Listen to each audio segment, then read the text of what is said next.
अलग अलग इलाकों की बोलियों के बारे में जानते हैं, भारत का इतिहास बहुत अच्छी तरह से जानते हैं। प्रधानमंत्री उन कुछ लोगों से इस समय मिल रहे हैं। कुछ रूसी कलाकार हैं जो भरतनाट्यम और कुचिपुड़ी और उड़ीसी नृत्य करते हैं। प्रधानमंत्री उनसे मुलाकात कर रहे हैं और उसके बाद उनकी औपचारिक मुलाकातों का सिलसिला बिल्कुल यहीं शुरू हो जाएगा। अच्छा, जो भीड़ यहाँ है वो देखिए टस से मस नहीं हो रही। ये मैं आपको पूरा पीछे दिखाने की कोशिश कर रहा हूँ। ये भीड़ यहाँ से हिल नहीं रही है, क्योंकि अब वैसे तो इनके जाने का समय हो गया, लेकिन इनको मालूम है कि कुछ घंटों बाद प्रधानमंत्री एक बार फिर यहां पर आएंगे।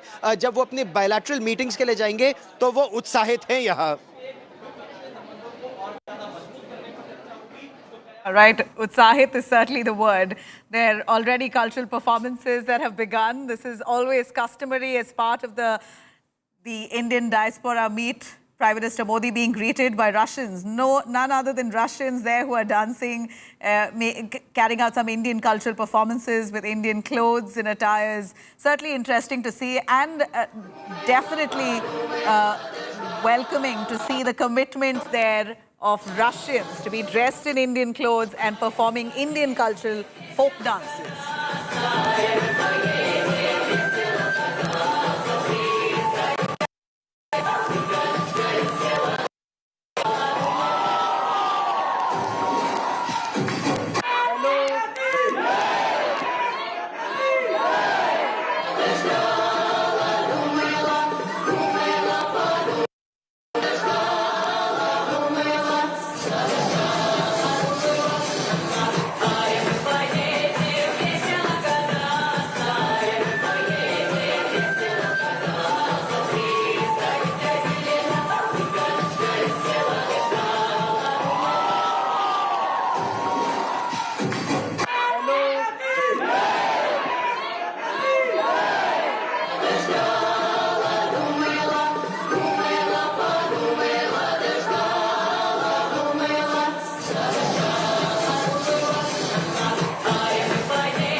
तो बहुत ही भव्य तरीके से कह सकते हैं, सांस्कृतिक तौर पर काफी समृद्ध। All right, that's the fantastic attempt by Russia to be dancing to Indian cultural folk dances, to literally learn and perform right before Prime Minister Modi. This really shows the intensity of the friendship the two nations have.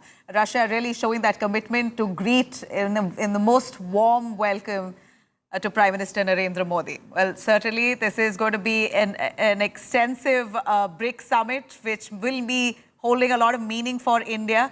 I'm going to bring in Gaurav Sawant there. Gaurav, it's so heartwarming to see Russians really all dressed up in Indian cultural attires and performing to Indian folk dances. You know, that commitment to friendship that they have with India is certainly great to watch. Nabila, you're absolutely right, and it comes straight from their heart. This is something that, we've seen over decades here in Russia. Earlier when I was here, I'd interacted with some of these artists. They actually learn the art form right from their childhood. Many of them have traveled to India. For example, the dancers who performed the Bharatnatyam or those who performed the Odissi dance, they've traveled to Odisha, for example. They've traveled to the Odissi dancers. They've traveled to Odisha. Those who are learning Kathak or those who are learning Bharatnatyam, those who are learning Kuchipudi, they've traveled across not just to learn but also to perform in different parts of our country and to interact with experts. And some of them are actually teaching not just Russians here but also teaching Indians here the same dance form, the same art form. That is their dedication, that is their devotion to dance and music. I was with a group of ISKCON members here. Of course, they performed, they did a kirtan for Prime Minister Narendra Modi, and after that kirtan, so these are those lovely artists who performed the kirtan. These are other friends who've come from India. Tell me your name and tell me where have you come from? Did the Prime Minister interact with you also? I'm Farhana. I'm from Kerala. How lovely. And Farhana, are you studying medicine here? Yes, 6th year. This is your 6th year, Yeah. so you're going to be a doctor very soon. Yeah. Excellent. And will you practice, will you go back to Kerala, take an exam and practice there? Yeah.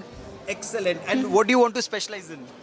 Mostly didn't decide yet. Like maybe mostly Gynec. Oh, how wonderful. And did you interact with the Prime Minister? Yeah, we just saw. I mean, You didn't. took a picture? Yeah. Were you excited? Yeah, of course. Yeah. You stood, I saw you were waiting for quite some time. Yeah. What is your name? All right, well, an absolute delight to see the Russians there performing to welcome Prime Minister Modi in cultural dances and the attire that they've worn with the Indian flags that they're holding and waving at Prime Minister Modi. A big warm welcome certainly for India and the Prime Minister. Now the big spotlight will be on Prime Minister Modi likely to hold bilateral talks with the Chinese counterpart Xi Jinping, apart from of course his talk with Putin, where we're seeing live images here of Prime Minister Modi at the Indian Diaspora event. This is certainly a massive counterweight to the West, the Brics Summit, 16th summit that's held in Russia. It's attracting growing interest as the political and economic developments that will come here at the Brics Summit will certainly grab headlines. Listen in. तो ये बहुत ही महत्वपूर्ण तस्वीरें आप देख सकते हैं. Well, we know that at this point, we're seeing several efforts from the BRICS nations to come together as a counterweight to the Western groupings. In fact, there's going to be multiple levels of discussions on economic coordination, development, and how to ensure and strengthen the BRICS nations without any reliance on the West. More importantly, on how to reduce resilience on the dollar as the global reserve currency. Well, we're looking at multiple layers of discussions that the BRICS nations will have, with India being a founding member, has huge say as part of this meet.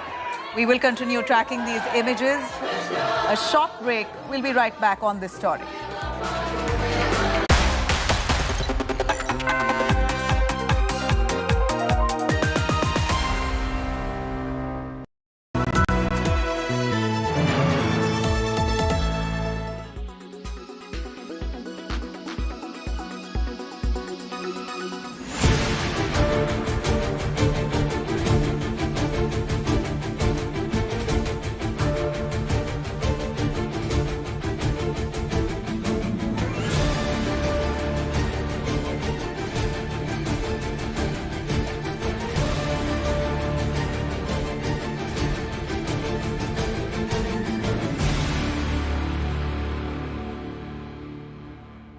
Samajwadi party देश के संविधान पर भरोसा नहीं करती, देश की स्वतंत्र न्यायपालिका पर भरोसा नहीं करती और गाली गलौज की भाषा का इस्तेमाल कर रही है. ये बहुत दुर्भाग्यपूर्ण है, बहुत निंदाजनक है और समाजवादी पार्टी को प्रोफेसर रामगोपाल यादव के खिलाफ कठोर कार्रवाई करनी चाहिए. वो अपने नाम में प्रोफेसर लिखते हैं, लेकिन उनके आचरण शैतान बच्चों जैसे हैं. अब तो अपनी बाबरी मस्जिद और ये मंदिर दिख रहा है. रविवार की बात है. थोड़ा यार, वो तो जो तमाम इसी तरह की बातें कहते रहते हैं. तो should I take notice of them? अब तो अपनी बाबरी मस्जिद और ये मंदिर दिख रहा है. रविवार की बात है. थोड़ा यार, वो तो जो तमाम इसी तरह की बातें कहते रहते हैं. तो should I take notice of them? Weather forecast now. Delhi, maximum 35 and minimum 23 degrees. Mumbai, maximum 30 and minimum 26 degrees. Kolkata, maximum 31 and minimum 22 degrees. Bangalore, maximum 27 and minimum 20 degrees. Chennai, maximum 30 and minimum 26 degrees. Hyderabad, maximum 30 and minimum 22 degrees.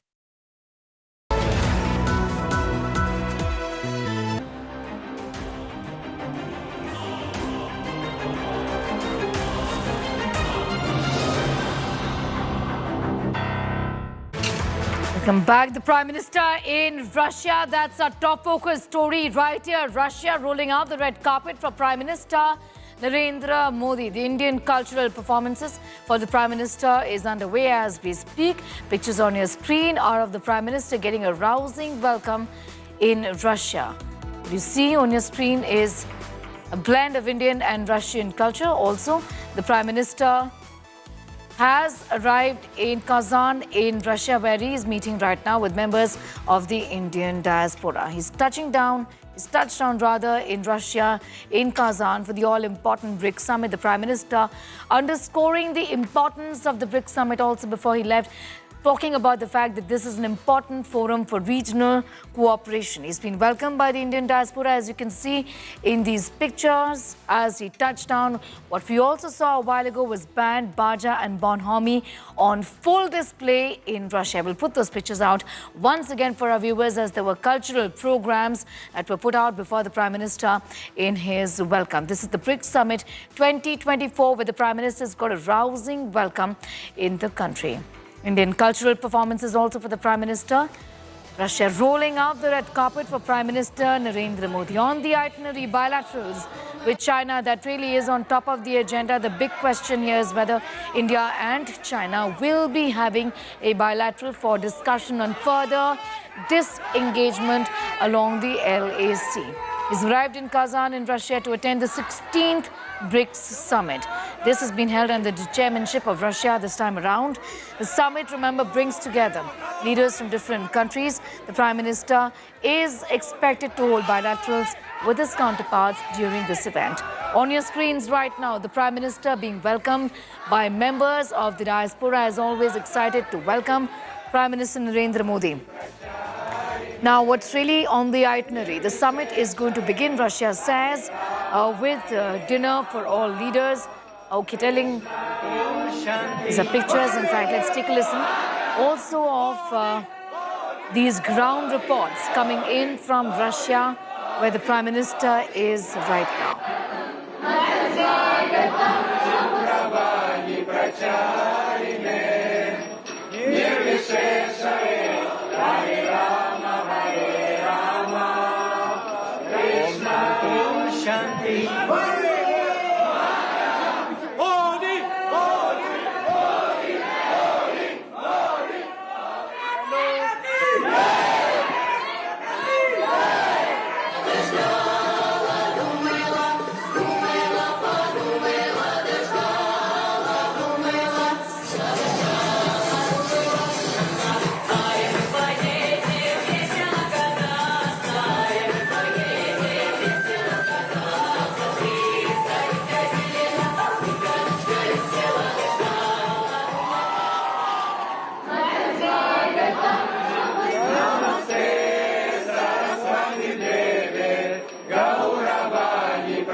In Russia and Kazan right now. On your screen, pictures of the cultural program that was held a while ago in the Prime Minister's welcome. He's been welcomed again. He's in fact got a rousing welcome in Russia, as you can see in these pictures.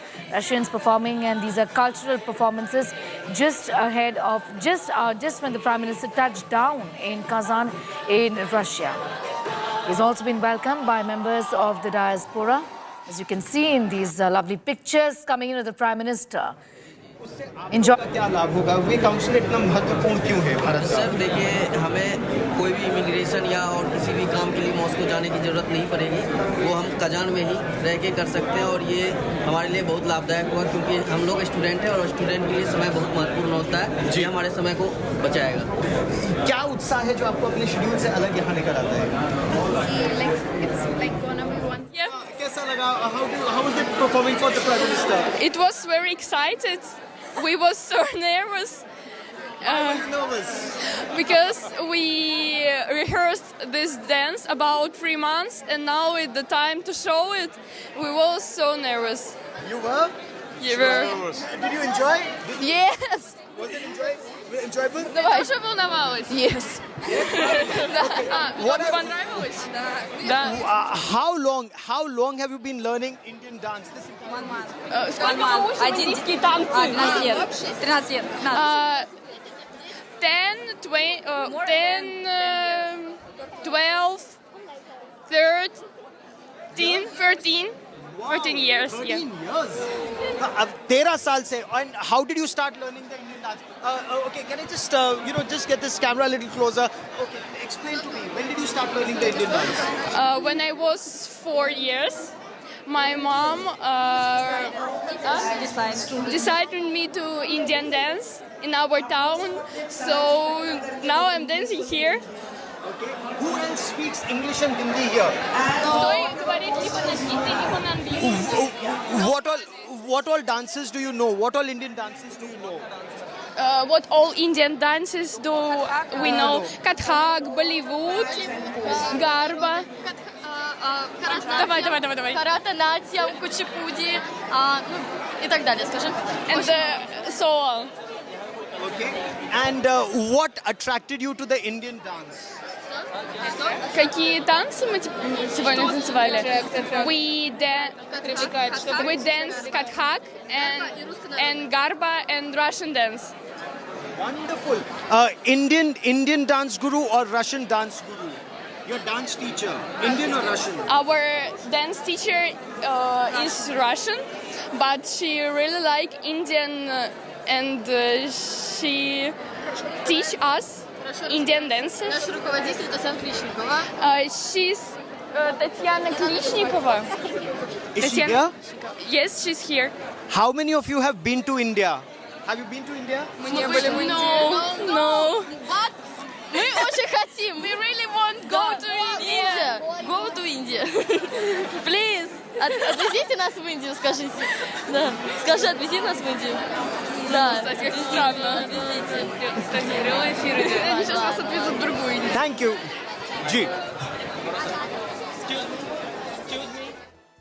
All right, so you heard, in fact, from the Russians who performed for the Prime Minister. They say they worked for this, is speaking volumes of the kind of welcome the Prime Minister has got in Russia. It's a rousing welcome for Prime Minister Narendra Modi in Russia. He's arrived in Kazan for the Brics Summit. Members of the Diaspora also welcomed him. As always, let's take a listen to my colleague Gaurav, who's in France zero. पहले bilateral जिसके बारे में बात हो रही है वो भारत के प्रधानमंत्री नरेंद्र मोदी और रूस के राष्ट्रपति व्लादिमीर पुतिन के बीच जो बातचीत है उसकी यहाँ चर्चा की जा रही है। ये तो हुई पहली मुलाकात। जो दूसरी मुलाकात होगी वो कहा जा रहा है कि ईरान के राष्ट्रपति मसूद पेज़ेश्कियान के साथ हो सकती है। वो यहाँ पर आ रहे हैं और ईरान भी ब्रिक्स का अब सदस्य बन रहा है, तो ये बेहद एक महत्वपूर्ण बात है। और जो तीसरी मुलाकात है जिसकी चर्चा हर ओर हो रही है और वो भारत के प्रधानमंत्री नरेंद्र मोदी और चीन के राष्ट्रपति शी जिनपिंग के बीच क्या अलग बातचीत होगी। देखिए, कहा तो यही जा रहा है कि प्रयास दोनों ही तरफ से है। चीन के राष्ट्रपति की भी यहाँ कई महत्वपूर्ण बैठकें हैं और भारत के प्रधानमंत्री की भी। अगर दोनों के बीच वो परस्पर समय निकल पाता है तो दोनों के बीच बातचीत का एक सिलसिला शुरू होगा, जिसके बाद भारत और चीन के बीच संबंधों को एक बार फिर औपचारिक स्तर पर शुरू करने के लिए और रिश्तों को सुधारने वाणिज्य कैसे बढ़ाया जाए वो बात, उस पर चर्चा आगे बढ़ सकती है। राजीव।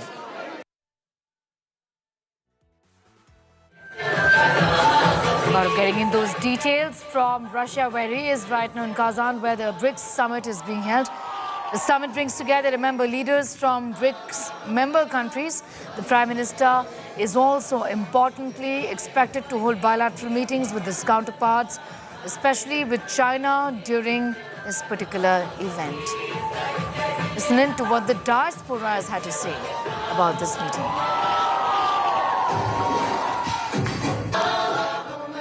प्रधानमंत्री नरेंद्र मोदी यहाँ पर आ रहे हैं। कजान में एक नया कॉन्सुलेट खुल रहा है। इंडियन कम्युनिटी उसको किस तरह से दिखती है? हमें बस हेल्प मिल जाएगी। हमें यूजुअली एडमिनिस्ट्रेटिव जो काम रहते हैं, वीज़ा एक्सटेंशन वगैरह, उसमें बहुत दिक्कत पड़ती है यूजुअली, बट अगर गवर्नमेंट हमें यहाँ पे हेल्प करेगी तो हमारे लिए, सभी के लिए, स्टूडेंट्स के लिए ईजी रह जाएगा। When the Prime Minister comes, I'm told you're singing a kirtan. There's a bhajan and kirtan. What kirtan have you prepared, please? We will sing Hare Krishna Mahamantra. Okay. And we will show you. Hare Krishna, Hare Krishna, Krishna Krishna, Hare Hare, Hare Rama, Hare Rama, Rama Rama, Hare Hare, Hare Krishna, Hare Krishna, Krishna Krishna, Hare Hare, Hare Rama, Hare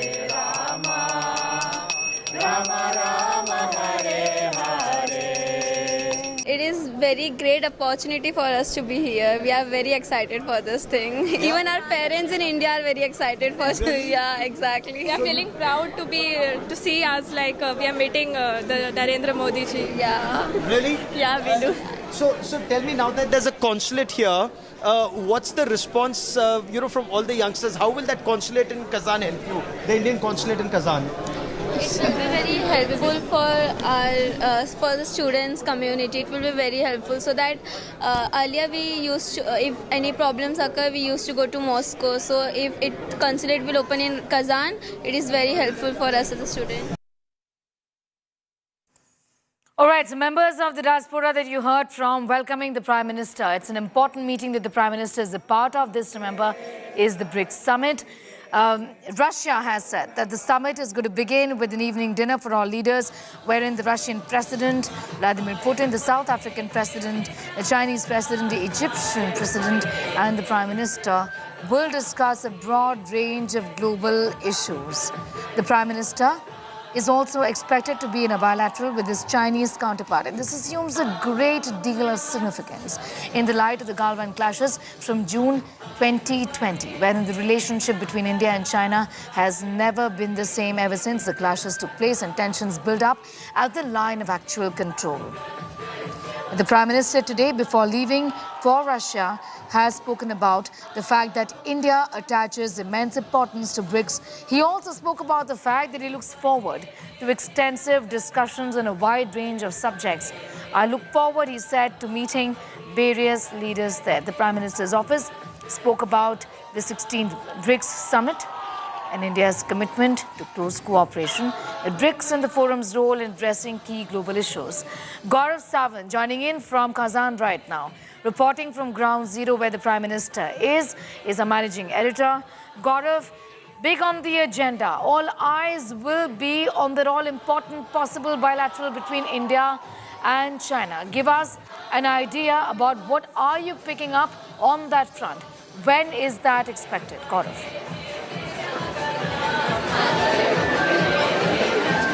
Sneha, very, very important meeting scheduled here at the Brics Summit. Prime Minister Narendra Modi has just arrived. And I just want to begin by showing you the excitement here. That's the Indian community. They're all here in large numbers. They're all here in large numbers. They've met the Prime Minister, seen the Prime Minister. The Prime Minister, of course, is now preparing for the series of meetings that he's having. And with me, Xenia Kondrateva. And Xenia Kondrateva is a very well-known face on India today. She's an expert, an analyst who joins us very frequently, especially during the Russia-Ukraine conflict. So we've talked about conflict. Now we are talking about peace. What do you make of the Prime Minister's visit, Xenia Kondrateva? As he mentioned before embarking on the flight, India is willing to cooperate within BRICS. I think since you mentioned the conflict, what is important is that... that's India's external... That's the rock star reception that India's External Affairs Minister, Dr. S. Jaishankar, gets as he walks in for this meeting in just a moment. Just see how the youngsters here look at their excitement, look at the awe on their faces. Excited, sir.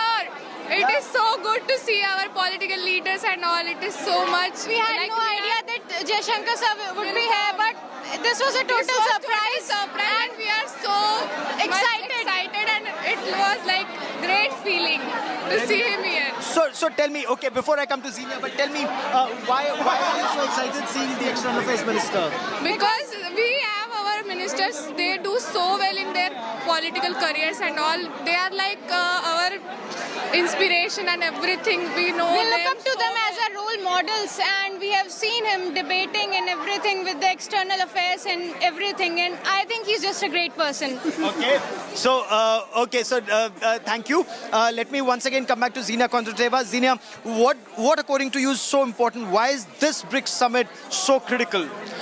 Well, first of all, it's the summit that sees enlarged BRICS, and this is very important. Now, this enlargement, different countries, including, of course, India, have seen the expansion of BRICS as both as an opportunity, as a problematic subject that needs to be discussed. So, at this particular summit, the countries are going to discuss how to approach the expansion. What are the criteria for new members to join? And these are important topics. I think for Russia, as it's Russia's presidency right now, what is important is to see that, first of all, almost 3 years into the conflict, Russia is not only isolated, as was projected by its Western ex-partners, but there are more and more leaders that are willing to join these kind of blocs. In your opinion, that worldview that Russia is getting isolated, has that taken a beating, especially with this Brics Summit, with so many heads of state and government? And how many is Russia expecting here in Kazan in all?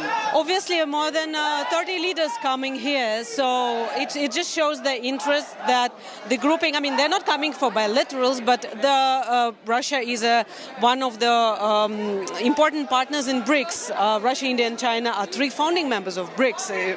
So, of course, it shows that countries are willing to cooperate, because what is important here, during the BRICS Summit, they will not discuss conflicts as much.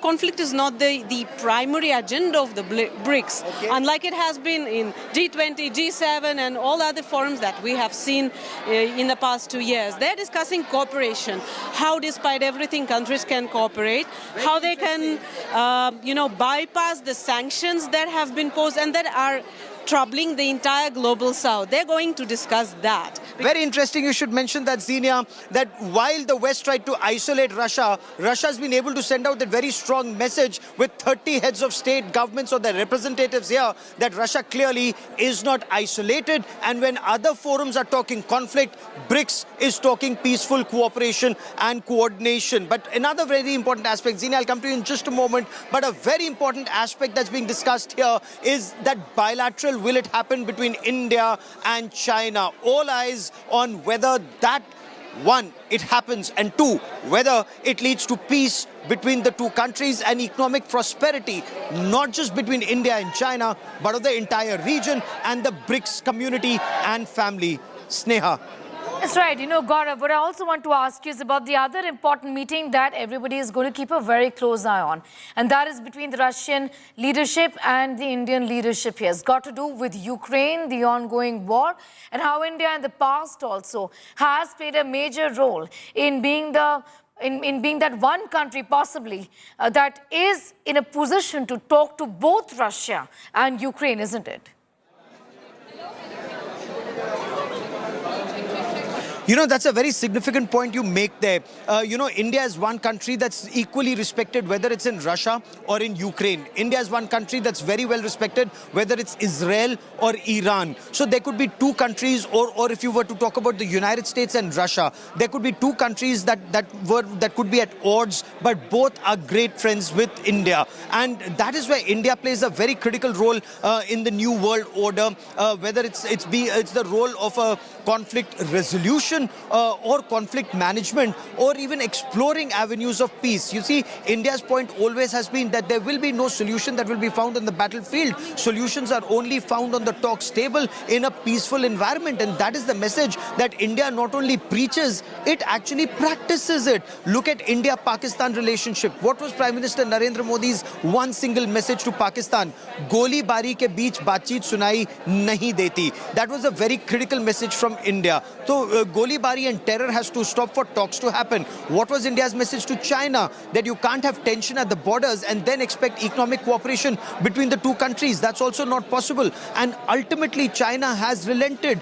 You heard the Chinese Foreign Office today. China is also talking about, disengagement at the line of actual control. Why? Because for 4 long years, India insisted unless there is peace at the borders, there cannot be economic cooperation or growth of economic ties or normal normalization of relationship between India and China, whether it's Prime Minister Narendra Modi, the External Affairs Minister Dr. S. Jaishankar, or the National Security Advisor Ajit Doval. At multiple fora, they stuck to their guns, and ultimately China has backed down. There's disengagement, but this is only a very important step one. We still need to see whether de-induction takes place and de-escalation takes place, because only then will there be normalization of ties between India and China. Sneha. That's right. You know, Gaurav, I also want to talk to you a little about the deliverables. What really is expected as far as the forum of BRICS is concerned?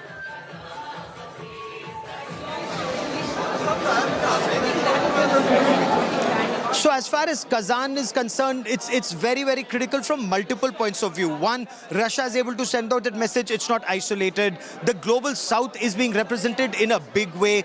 Developing countries are increasingly becoming a part of BRICS. There's an economic framework for cooperation that is being talked about. Not a common currency just as yet, but like the West has the SWIFT system of digital transactions, of cashless transactions.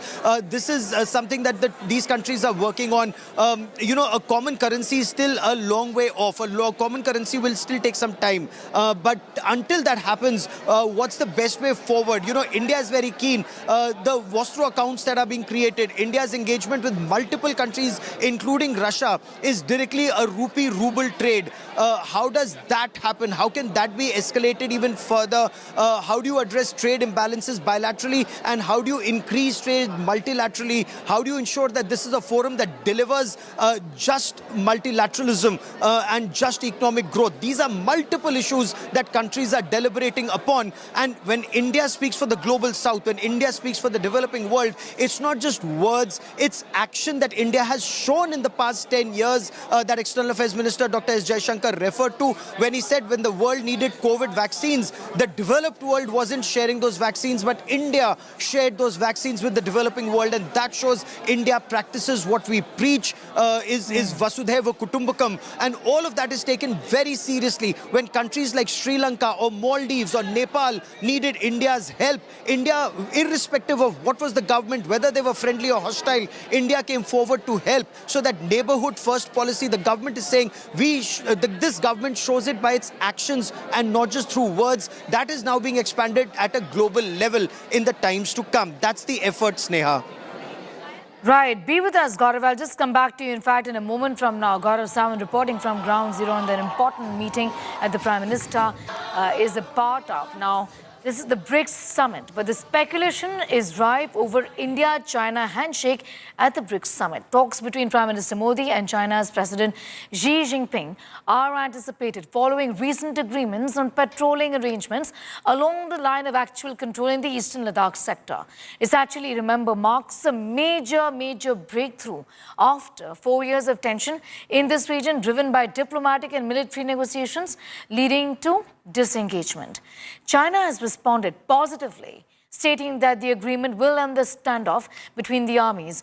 Beijing affirmed its commitment to work with India to implement the truce, maintaining close communication and viewing the resolution favorably. Meanwhile, Army Chief General Upendra Dwivedi stressed the importance of returning to the April 2020 status quo along the line of actual control. He's emphasized the need for disengagement and rebuilding trust between the two nations as patrolling resumes. As far as some statements have already been given out. So what does it mean? As far as we are concerned, we were looking at that we want to go back to the status quo of April 2020. Point number one. Thereafter, we will be looking at disengagement, de-escalation, normal management of line of actual control. And this normal management of line actual control will not just stop there. There are phases in that also. So this what I am saying. It has been our stance from April 20 itself when General Y.K. Joshi was the army commander, and even today that remains the same way. So as of now, what has happened? We are trying to restore the trust. How the trust will get restored? It will get restored once we are able to see each other. And we are able to convince each other, look, the buffer zones which are there, which have been created, we are not creeping. And both have to reassure each other. Patrolling gives you that kind of advantage. So that's what is something which is commencing, and as we restore the trust, the other stages will also follow through soon. The Chinese side is wanting to restore the relationship between India and China to what it was earlier. It wants the other aspects of the relationship like trade, commerce, investment to move ahead. It will, of course, take some time to restore the trust between the two countries, but at least I think a beginning can be made, and perhaps there might be a meeting at the topmost level between the Prime Minister of India, Mr. Modi, and the President of China, Mr. Xi Jinping, at Kazan in Russia. Now that the problems on the border along the LAC have been sorted out, I think there is a very high probability that our Prime Minister Modi, and the President of China, Xi Jinping, could have a bilateral meeting in Kazan. A probability that there will be, in fact, a meeting between both the leaders is what is now being said. Gaurav continues to be with us. Gaurav, we'll talk about that possible meeting, but once again to you, a sense of, the mood around you. Yes, we saw the kind of reception that the Prime Minister got. The students there, particularly a huge chunk from India, studying in Kazan, in Russia particularly, are extremely excited about this meeting, isn't it? About the Prime Minister being there. Well, since you talk about the mood and the enthusiasm here, look at all these youngsters all around me. They were waiting very patiently from early this morning. And even though now the Prime Minister has, gone to his room for a series of meetings with his team before the bilateral start, these people are still very excited to get one glimpse of the Prime Minister. आप अभी भी इंतजार कर रहे हैं? You waiting to meet the Prime Minister? हम लोग इंतजार कर रहे हैं, लेकिन प्रधानमंत्री जा चुके हैं. लेकिन हम लोग बहुत ज़्यादा फ्रीज हो गए जब एस जयशंकर हम लोग के जस्ट सामने से निकले. We are very excited to see him, and we are like कि यार जितना भी यूक्रेन रशिया का वॉर का है सब सॉल्यूशन हो जाए और हम लोग पीस के थ्रू बढ़ जाए आगे. पीस की तरफ आगे बढ़े. Excited to meet the Prime Minister? Yes, we were very excited to meet him. Really. How many of you? I see some of you have Yes. आज हमारे बीच मोदी जी आए, इसका हमें बहुत आनंद हुआ और हमने उनका स्वागत बहुत जोश से किया, पूरे नारे लगा के किया. और इंडिया में नहीं, हमें रशिया में जहाँ पे हम सीख रहे हैं मेडिकल का एजुकेशन, वहाँ पे हमको देखने को मिला. इस बात की खुशी तो बहुत ज़्यादा हुई. So look, these kids are very, very excited that they've met the Prime Minister. They saw the Prime Minister. In some instances, they shook hands with him. But what's very exciting equally for them is India's growing diplomatic strength, our strategic strength that's growing, and the respect that India enjoys on the world stage. The moment the External Affairs Minister, Dr. S. Jayashankar, walked in here after the Prime Minister, and that was quite some time after the Prime Minister, because he's been having a series of meetings. And how this works is, first at the level of the diplomats, they single out issues and sort them out. Then at the level of the ministers, they sort it out. And then if in case there are still some niggles, it's left to the heads of state and government to address these issues. And that is where the External Affairs Minister was in a series of meetings. Those meetings are over. He'll now be briefing Prime Minister Narendra Modi, and once those meetings have taken place, it's only after that the bilaterals will begin. With the Russian president, it's confirmed. With the Iranian president, it's being worked out, and with the Chinese president, all eyes on how quickly does that bilateral takes place, because the whole world is waiting for that bilateral. Not just India and China, the two most populous countries in the world, but any impact of that relationship will impact the region and the world. And that is why there is tremendous excitement here to know the outcome of the meetings that take place here. Sneha. A huge chunk of the Indian population lives in Russia, and I'm kind of reiterating this because a lot of questions being asked about so many Indians there welcoming the Prime Minister, and many of them, Gaurav, you would agree, are students. Many of them are medical students, so I know it for a fact that these are students from India who are extremely happy and excited on seeing Prime Minister Modi. But also what has raised expectations, Gaurav, this afternoon, Gaurav, is the fact that China has affirmed that indeed there is a deal that has been discussed, and signing along the dotted lines has been done as well when it comes to the face-off, when it comes to this deal, this agreement between both the countries at the LAC, on the LAC matter.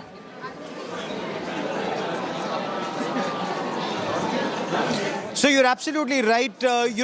India and China, the disengagement has happened, but disengagement is only a very crucial step one. Disengagement is just to ensure that the situation does not escalate further, and there is not a bullet that's fired in anger which could lead to further escalation. So de-escalation is an important step one. That's taken place. Disengagement has taken place.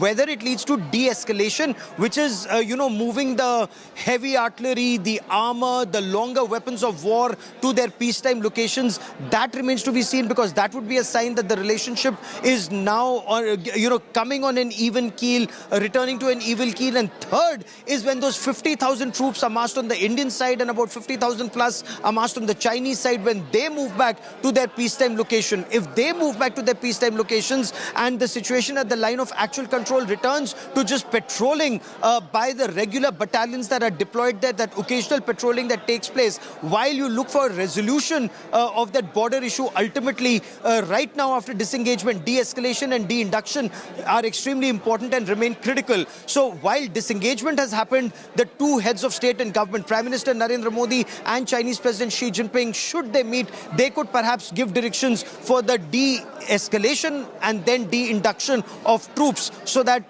this relationship can once again be on the path that the Prime Minister hoped it would in 2014 when he took over, or into the post-2017 after Wuhan and Mamallapuram, which were derailed completely by Chinese transgressions in 2020. It's taken 4 years, but now the effort appears to be, China has seen that India's diplomacy and India's military strength will no longer permit that salami slicing of Indian territory, and that is why China is moving back. Can we trust China? Clearly not. Can we verify? Absolutely. That verification process is something that will be in the works in the days ahead. Sneha. All right. Gaurav, continue to be with us. I'll just come back to you in a moment from now. We are, in fact, pausing for a quick commercial break here, but our rolling coverage on the Prime Minister's visit. This is the Brics Summit that the Prime Minister is a part of. Continues on the other side of the break, like we've been talking about, all eyes on the bilateral between India and China on the final resolution, perhaps, as far as the conflict at the LAC is concerned. That and much more in just 2 minutes.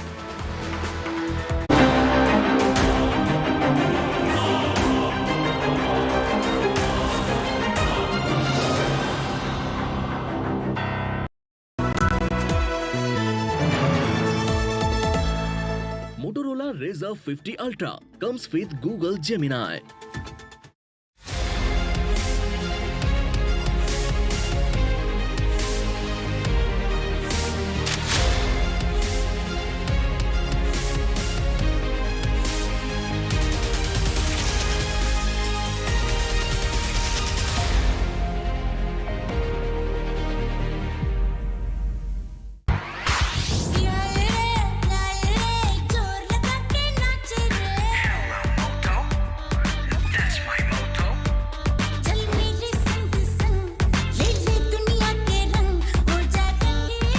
Rangila Re with Motorola's incredible range of smartphones. Hello, Moto.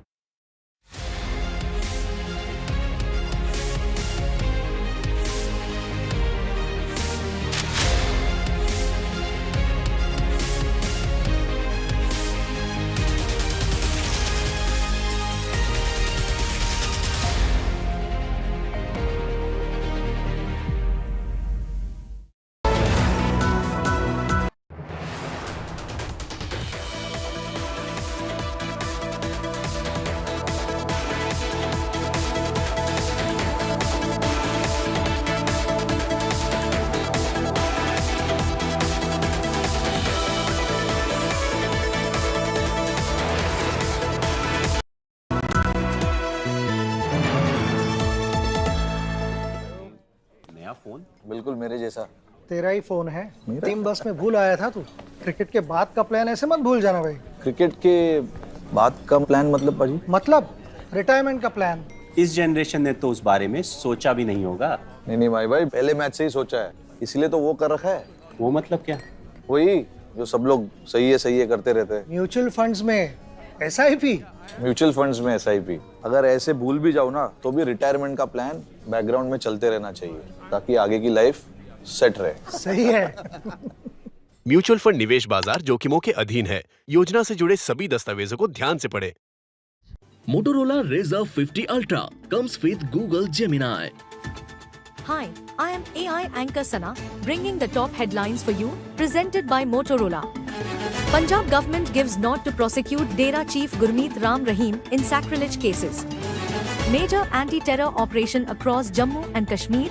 Counter-intelligence team conducts raids to dismantle new militant outfit. 7 suspects detained. Preparations in place in Odisha and West Bengal to tackle Cyclone Dana. NDRF teams deployed in coastal regions.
Make your media plan smarter with India Today Live TV on your connected devices. Amplify your brand with 100 million smart internet viewers. To advertise, mail us at sales@aajtak.com.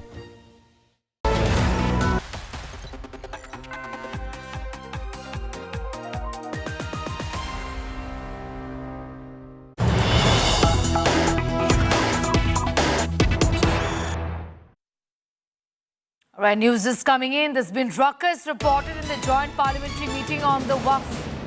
JPC meeting on WAF has turned ugly is what we're learning. Trinamool Congress Member of Parliament Kalyan Banerjee has been injured in this ruckus. Banerjee has been injured and had to be treated as he hurt his hand is what we are learning.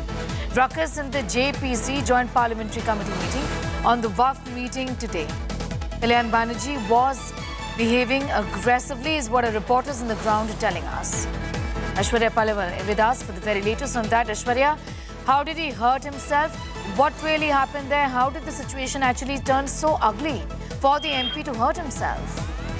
Well, let me tell you, sir, this was not the first time ever since the JPC was formed. Since the first meeting took place, let me tell you, there have been heated exchanges taking place from the opposition on one side and the government and their allies on the other side. Since day one, we have seen how heated exchanges have taken place, but today, things took a very ugly turn. It was Kalyan Banerjee who was trying to make a point. He got very, very angry. From what we are understanding, there was a bottle which is kept in front of all the members. He smashed the bottle and some parts of the broken glass, in fact, also went onto the other members. But he himself has got hurt. He's been treated at the moment. Now, these are heated arguments that have been taking place. The opposition raising fingers at the government and saying that if you don't want the JPC to function, the points that you are bringing to the fore, all those points do not stand. We are also seeing how some of the Muslim MPs also have been raising certain issues and saying that all that the government wants to do is to make sure that they somehow capture the land at the moment which is under the WAF properties. So heated exchanges have been taking place, but today it became very, very ugly. Kalyan Banerjee has been hurt. He actually smashed the bottle, hurt himself in the process, but the other members, some of the broken glasses in fact, reached onto the tables of the other members also. So it was very, very ugly today at the JPC. Neha. Aishwarya getting in those details. Aishwarya, this has been a bone of contention, and even though we will not see perhaps this sort of a fight, a very public fight any longer, but the fact is that the war of words continue over the controversial bill, isn't it? Because the government, led by the BJP, is adamant. The opposition has been raising concerns about the Waqf bill. Well, because there is also a deadline. The first week, the fifth day of the first week when the winter session will take place, that's when they need to submit a report. That's the reason why we are seeing almost every week, 3 to 4 days is when the JPC is being held. But at the moment, there's no middle ground of sorts. The government and its allies on one side saying that the need of the hour is for the Waqf board to be under the government and there have to be rules and regulations. On the other side, we are seeing the opposition parties and their allies saying that all that the government wants to do through the formation of the JPC and all that they want to bring out in the report is the fact that somehow they want to capture all the land. So now we are seeing, heated arguments being made. But today actually was a turning point. Let me tell you from what we have been hearing since day one, since the first meeting of the JPC took place, it was ugly. But today, with the smashing of the bottle, things went a little too far at the moment. Kalyan Banerjee, he's injured. At the moment, that's what we are understanding. But yes, one thing is very clear. No middle ground at the moment can be reached between the opposition and the allies and the government on the other side. Yeah. All right, no middle ground just yet. Not expecting that at all. Given that this has been a controversial issue, the government has been adamant that this is in fact the need of the hour. Aishwarya, given the kind of claims that have been made by the Waqf board over properties, not just in fact across the country, in urban areas, in villages as well, the government has been saying that this bill is the need of the hour and we need to cooperate to work on this, isn't it? Just take us to the contours. Well, first and foremost, when the government brought this bill in, the first thing they said is that it is at the moment, there are no rules, there are no laws that are governing the Waqf board. And that's the reason why they gave ample of examples that some of the properties which now other people are claiming, Hindus have been claiming, people, apart from Hindus, they have been claiming that their ancestral land somehow is now under the Waqf property. So that was what the broad contour that the government gave. The government now saying when the other properties are being governed by certain rules, so what's the need, what's the harm if you bring the Waqf properties also under certain kind of rules? So that's what the government has been saying. But the Waqf board at the moment now saying that they do not want these kind of things because this is charity which is being done by people who want to give away their land. So only that land comes under Waqf. So now there is a fight that is taking place between the people who believe that all that the government is trying to do is that they are trying to bring almost all the properties under Waqf at the moment. They want to control them, and that's something that the opposition leaders at the moment are raising fingers on, and that's the reason why arguments have been so heated, especially given the timeline that there is a deadline by when the report has to be given. So that's also something that the opposition leaders are fearing, that if they do not reach a middle ground, then there is a possibility the government might make a report which could be in its favor. And that's the reason why we see, heated arguments coming in from the opposition side. I also want to get a sense from Aishwarya, from you, about what further happened, apart from the fact that things got so out of hand that he broke a bottle and he hurt his hand. What was the response of the other members of the JPC here? Well, they could not believe what was happening because since day one, people have seen how exchanges have been very, very heated. Opposition on one side again and again trying to tell the government and all those people who are present that all that you are trying to do is that you want to come up with a report where somehow you give the green signal that there should be a law under which Waqf properties should be governed, especially the Muslim people. They all have been telling Jagdambika Pal, the one who's heading it, he's been, a lot of people have been going to him and telling him that what you're trying to do is not right. There should be some laws in place. So keeping all those things in mind, Sneha, heated arguments have been taking place. Kalyan Banerjee was trying to make a point, and then from the other side, the people from the opposition also were trying to raise the same point. Things got heated, and just because he wanted to make a point, the bottle that was kept in front of him, that's the bottle that he smashed. He smashed it so hard, Sneha, let me tell you that, some of the broken pieces even went onto the tables of the other members who were sitting close by. No one got hurt except Kalyan Banerjee.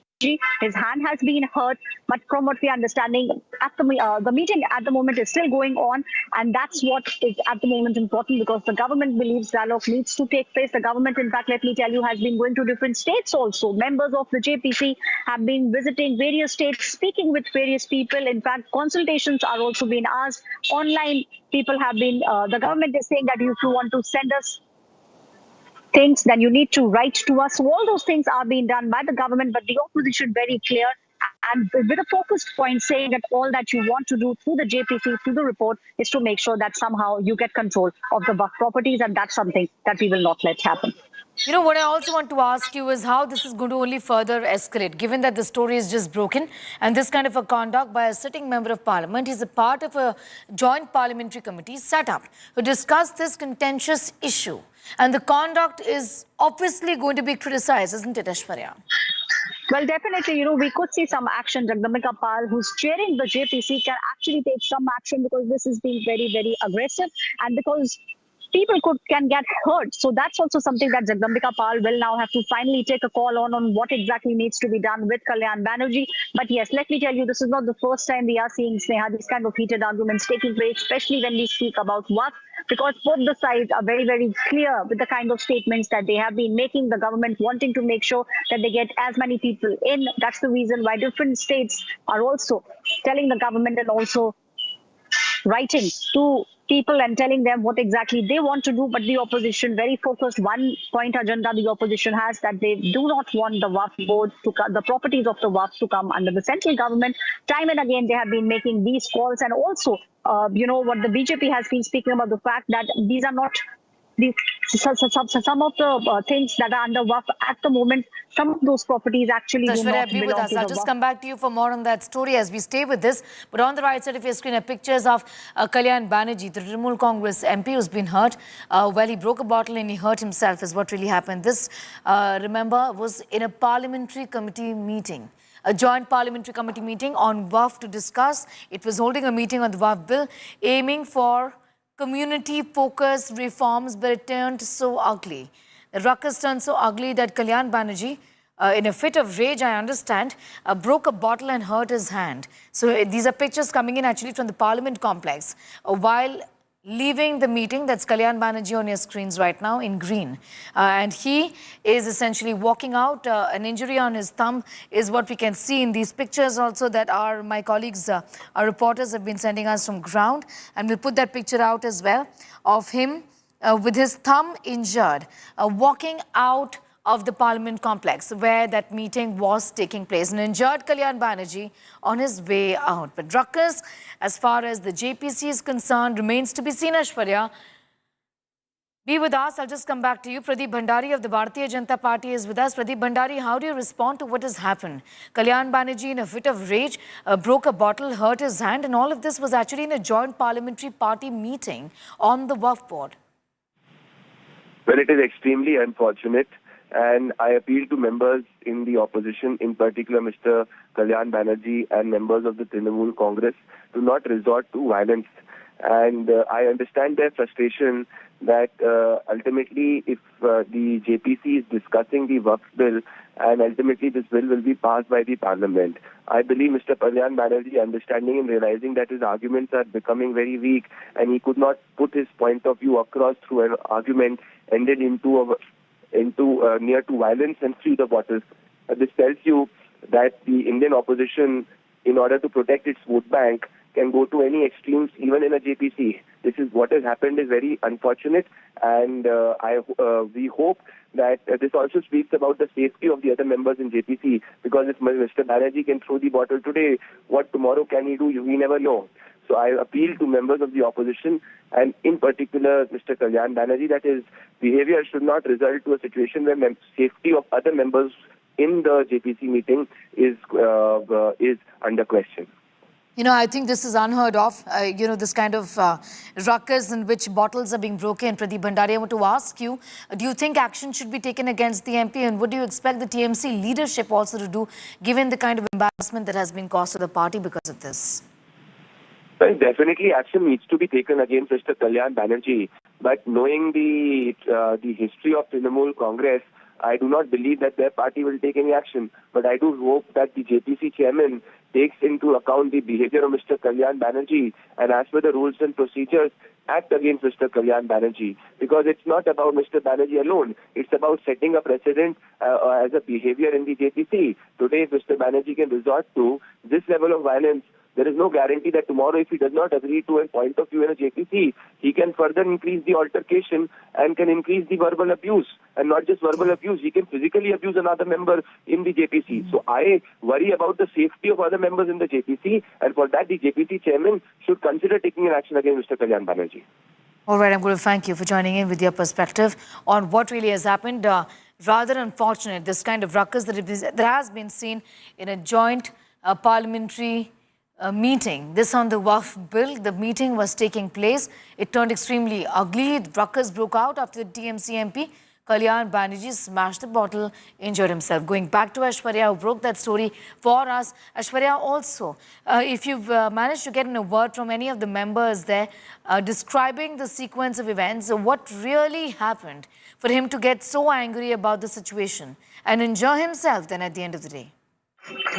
Sasha, let me tell you, we have seen how since the beginning of the JPC, heated arguments have been taking place. The government very firm on its stand, the opposition very firm. Kalyan Banerjee was trying to make a point, and that's when the members from the Bharatiya Janata Party, they started to boo him. And that's when he got really, really angry. He told the chairman, that is Jagdambe Kapal, that I'm making a statement. You need to ask the other members to at least listen to the points that I have to make. So this heated argument got really ugly. There was a bottle which was kept right in front of Kalyan Banerjee. He smashed the bottle because he wanted to make a point. But in that process, he ended up injuring himself. And the pieces of the bottle, in fact, were also on the table of those members who were sitting close by. Sneha, if you remember, Zakir Naik also has featured in many of the in many of the statements that the opposition parties have been making, the government saying that there is interference that is now taking place. Zakir Naik, in fact, if you remember a couple of days back, had even requested his supporters to sign online and to send it to the government, to send it to the JPC, and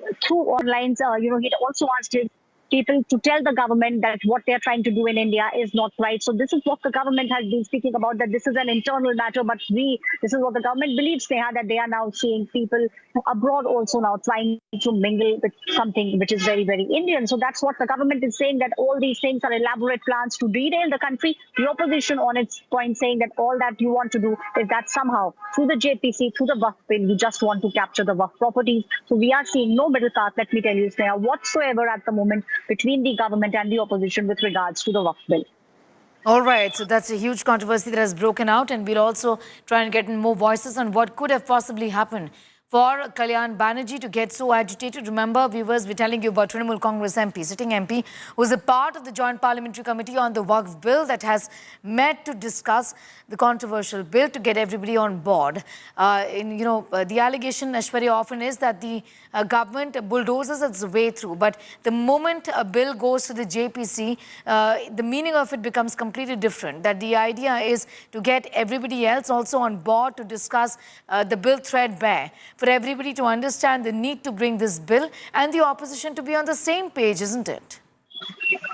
Well, consensus building, Sneha, let me tell you, that's what the government has been speaking about. That's what they have been speaking since day one, since the day when Kiran Rijiju, he in fact was the one who tabled it. And when he spoke about it, the government itself said that we want this to go to the JPC, which is the Joint Parliamentary Committee, and we want this to happen so that everyone gets the say. So this is what the government has been saying, but the opposition is clearly seeing red. They are saying that the only reason that JPC, according to the opposition, let me tell you, Sneha, is just a smoke screen. The government actually, that's the reason why the government, they believe, has not given a deadline also by the time the report has to be given to the parliament. So the opposition believes that all this is just a charade, this is just a smoke screen. The real reason why the government wants to do this is because they want to capture all the properties under the Waqf. And let me tell you, the properties is running into crores of rupees. The government also believes that there is a lot of corruption taking place at the moment. They, in fact, have been appealing to Muslims and saying that you need to understand what's happening to things that are yours. You people are not getting any sort of leeway.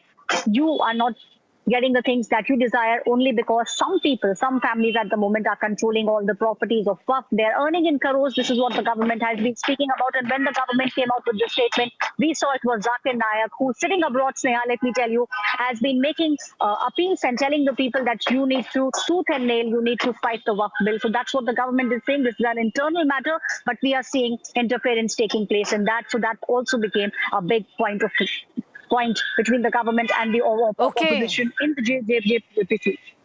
All right, Aishwarya, I'm going to leave it at that for the moment. Thanking you for joining us with those details of what really happened here was that Kalyan Banerjee, a sitting MP, got aggressive, got upset during the course of the Joint Parliamentary Committee meeting, broke a bottle and ended up hurting himself. We're getting you more on that big story on the other side of this very short commercial break.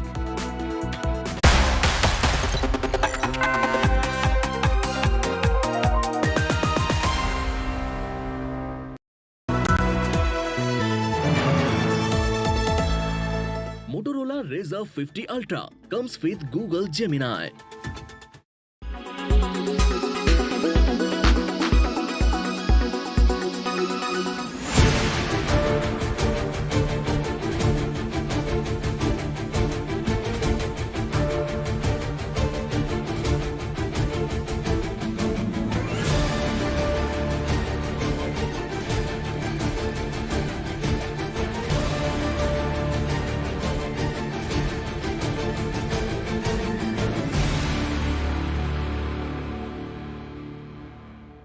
Weather forecast now.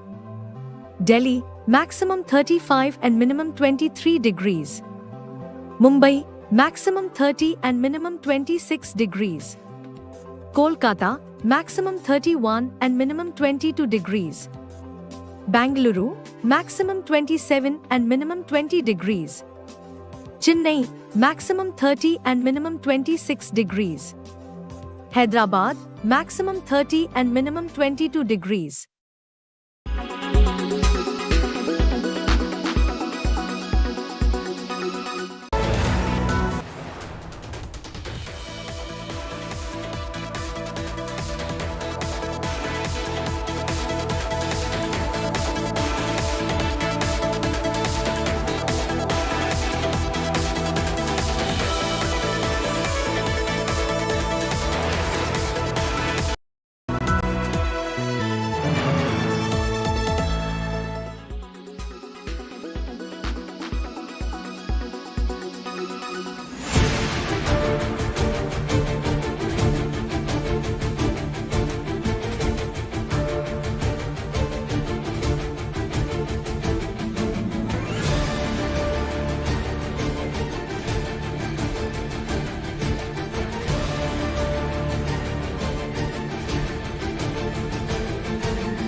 Make your media plan smarter with India Today Live TV on your connected devices.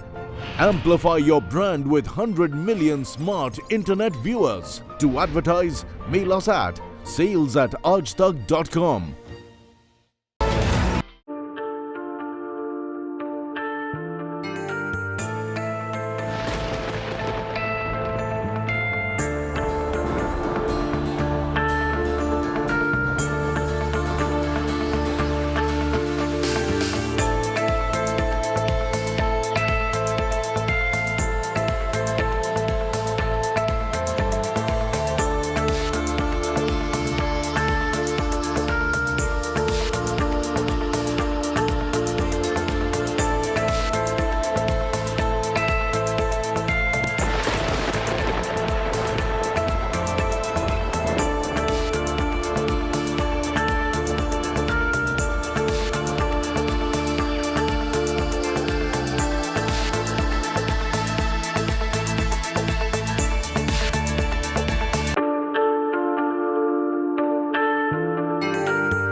Watching India Today.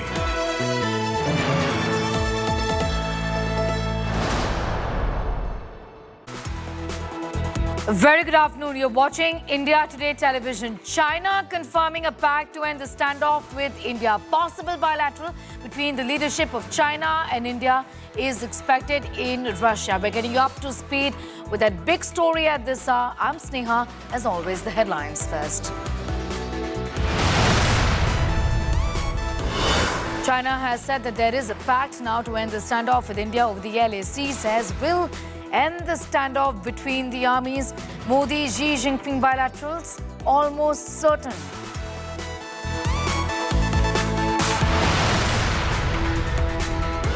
Russia rolls out the red carpet for Prime Minister Modi. Cultural performance, rousing welcome for the Prime Minister in Kazan.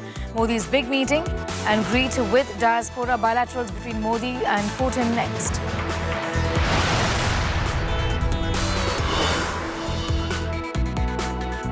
"30 flights get bomb hoax threats in the last 24 hours. Air India, Vistara and Indigo flights get bomb threats.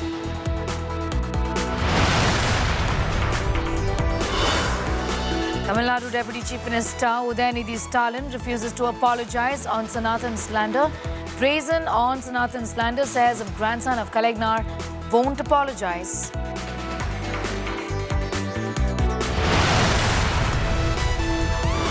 No end to Bengaluru pothole menace. Specially abled woman falls off a scooter after bumping into a pothole. Commuters demand answers, seeking action from the administration.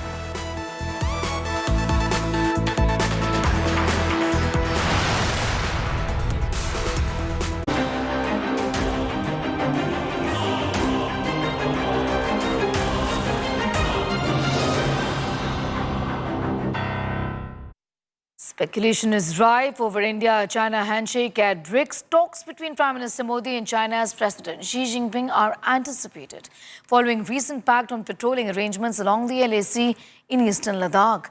China has responded positively, saying that the agreement will end the standoff between the armies. Beijing has affirmed its commitment to work with India to implement the truce, maintaining close communication.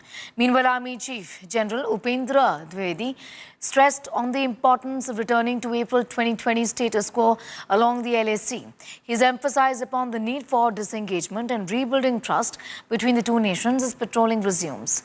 This, remember, marks a major breakthrough after 4 years of tension in the region, driven by diplomatic and military negotiations, leading to disengagement. Over a recent period of time, China and India have been in close communication through diplomatic and military channels on issues related to China-India border. Now the two sides have reached resolutions on relevant matters, which China speaks highly of. Going forward, China will continue to work with India to implement these resolutions. As far as some statements have already been given out, so what does it mean? As far as we are concerned, we were looking at that we want to go back to the status quo of April 2020. Point number one. Thereafter, we will be looking at disengagement, de-escalation, normal management of line of actual control. And this normal management of line actual control will not just stop there. There are phases in that also. So this, what I am saying, it has been our stance from April 20 itself, when General Y.K. Joshi was the army commander, and even today that remains the same way. So as of now, what has happened?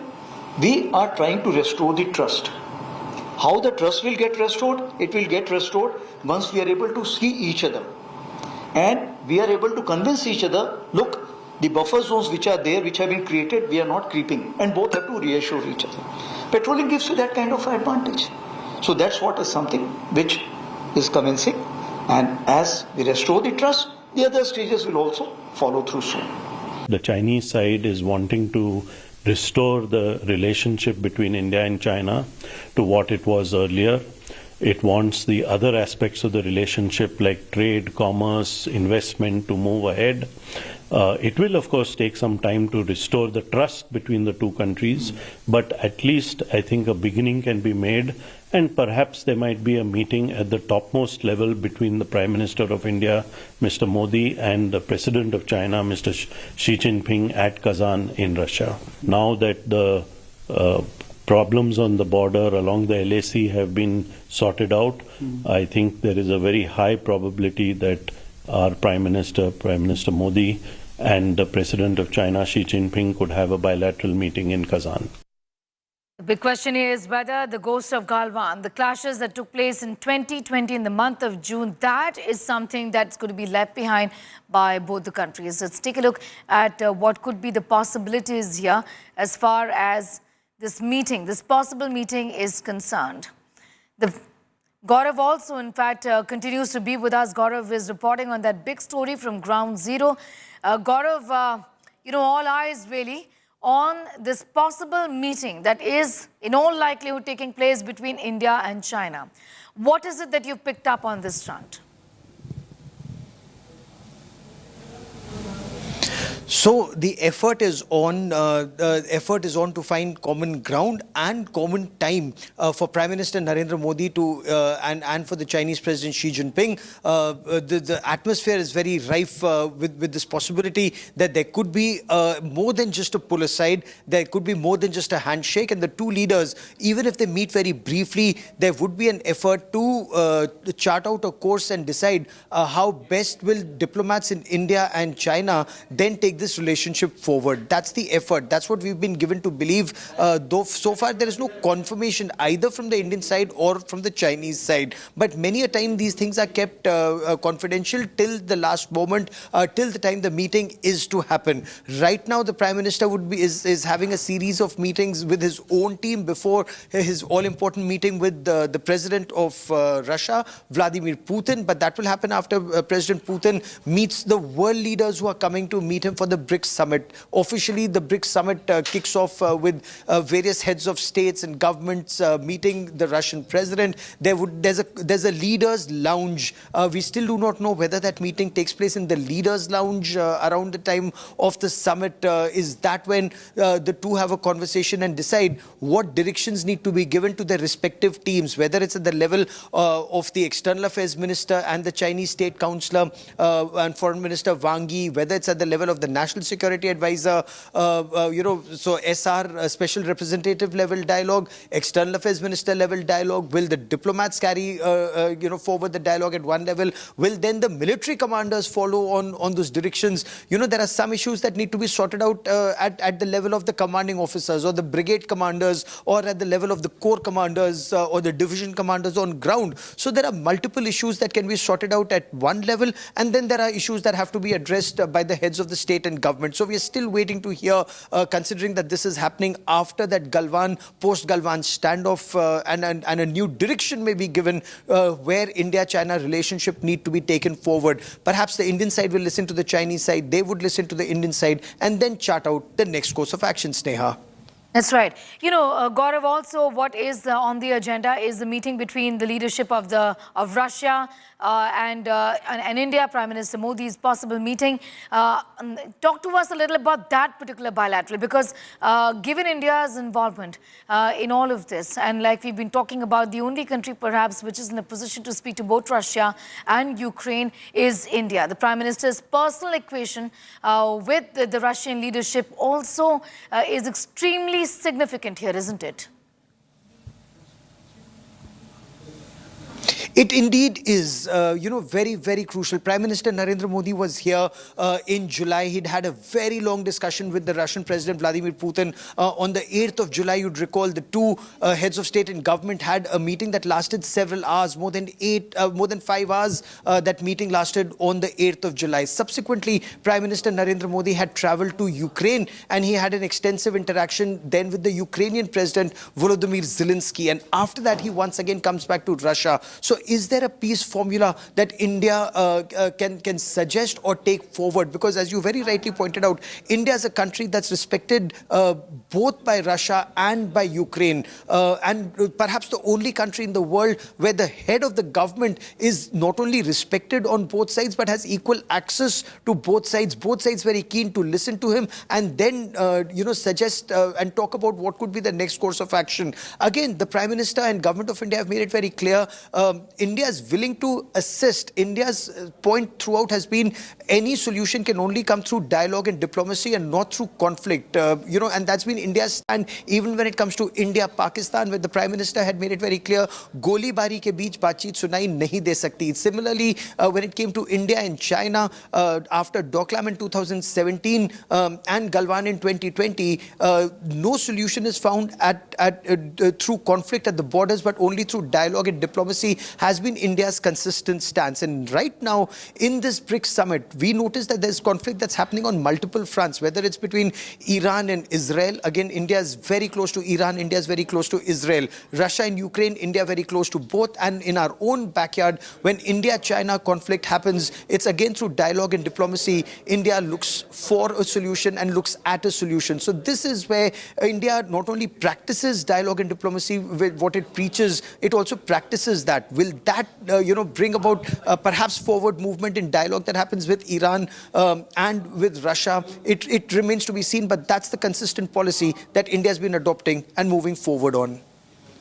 Gaurav, be with us. I'll just come back to you in a moment from now. Gaurav reporting on that big story from Kazan. 2024 Brics Summit is scheduled in Russia. The Prime Minister has landed. He landed a while ago. Here are the top pictures coming in from Russia's Kazan. The Prime Minister was greeted with Russian sweets at Russia's Kazan airport during his visit. He set to hold bilateral talks with the Russian President Vladimir Putin.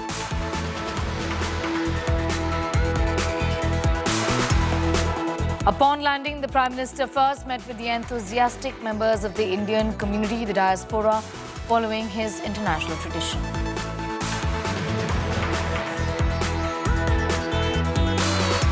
Prime Minister Modi's big arrival was met with cheers from the Indian community as they gathered to welcome and celebrate his visit.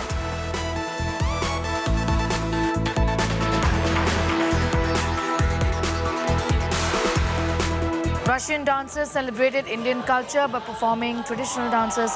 The Prime Minister applauded and appreciated their performance.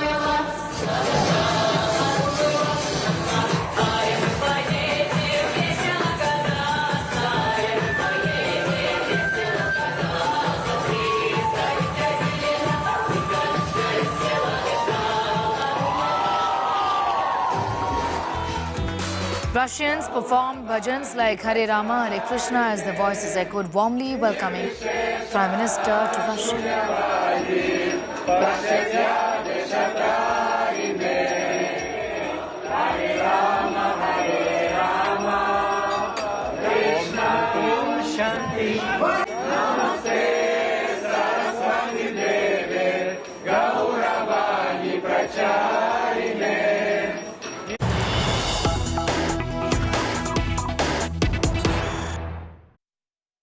And some news just coming in after rousing welcome for the Prime Minister in Russia. What really is expected next is the big meeting between Prime Minister Narendra Modi and President Putin. Bilateral with Putin amid Russia-Ukraine war assumes a great deal of significance, like we've been talking about. Promote global governance reforms, that's on the agenda. And also, remember, Russia has rolled out the red carpet, and this bilateral assumes a great deal of significance, like we've been talking about, given the context, given the situation that both countries, Russia and Ukraine, have found themselves in.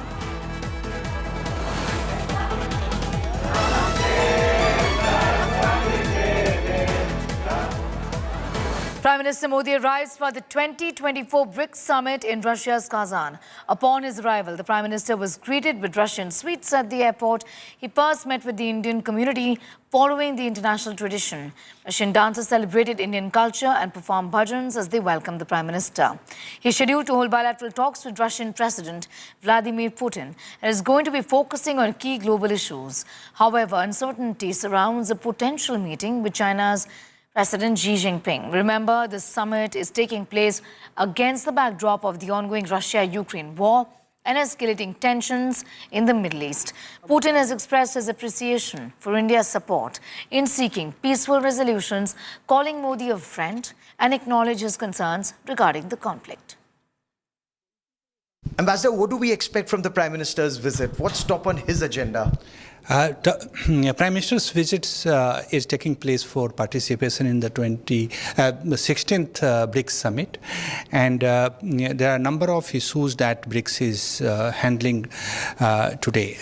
Economic development, furthering economic cooperation between the member states, in cooperation for reforming the global institutions, including the Security Council, giving greater voice to the global South, handling climate change. These are some of the most prominent issues that the leaders are expected to discuss during the summit. As far as India and Russia are concerned, the Prime Minister was here in July and then he subsequently traveled to Ukraine.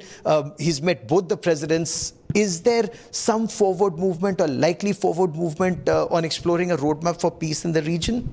The issue has been discussed and spoken about. As you know, India has consistently held the view that the concerned parties need to engage and find a resolution to this conflict by dialogue and diplomacy.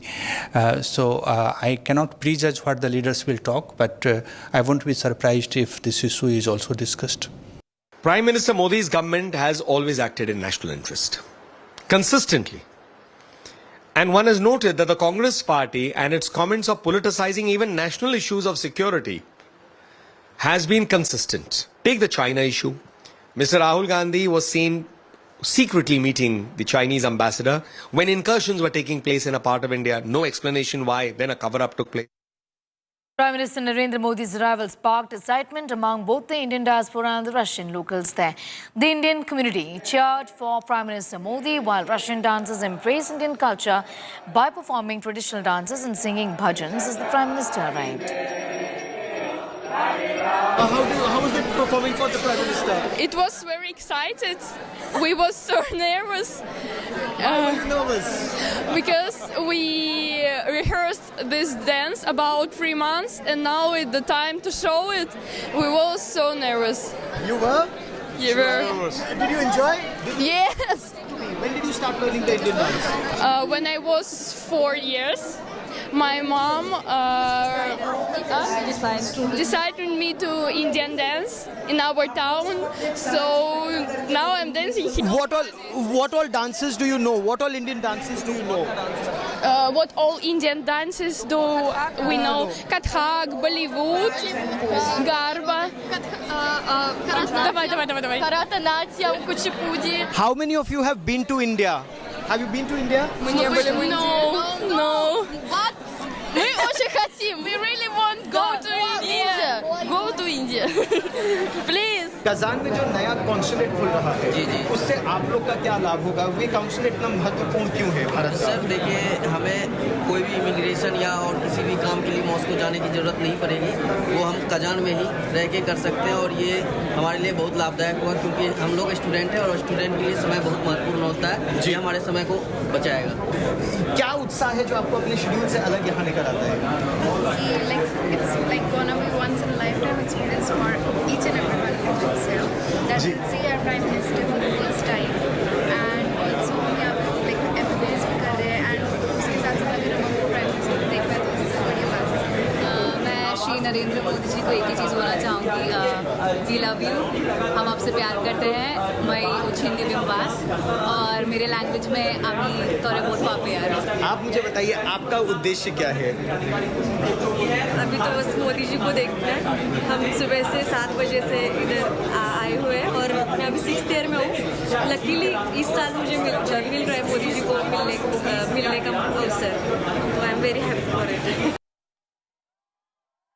We'll continue to get you more details on that big story that we're tracking from Russia. For the moment, pausing for a break. On the other side, joint parliamentary meeting on WAF bill turns extremely ugly. TMC MP Kalyan Banerjee smashes a bottle and injures himself.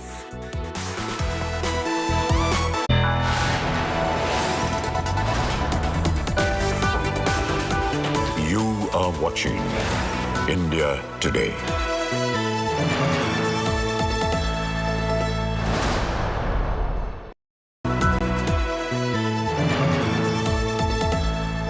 Motorola Razr Razr 50 Ultra comes with Google Gemini.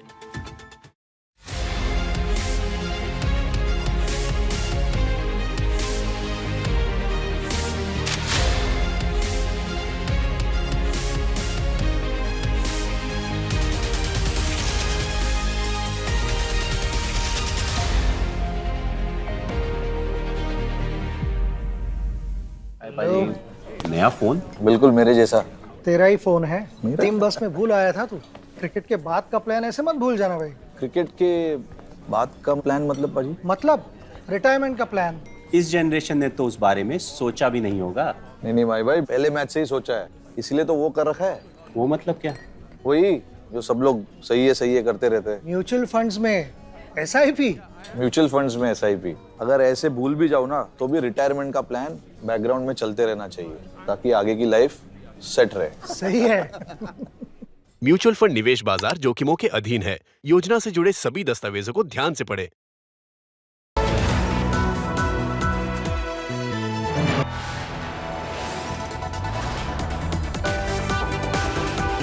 You are watching India Today.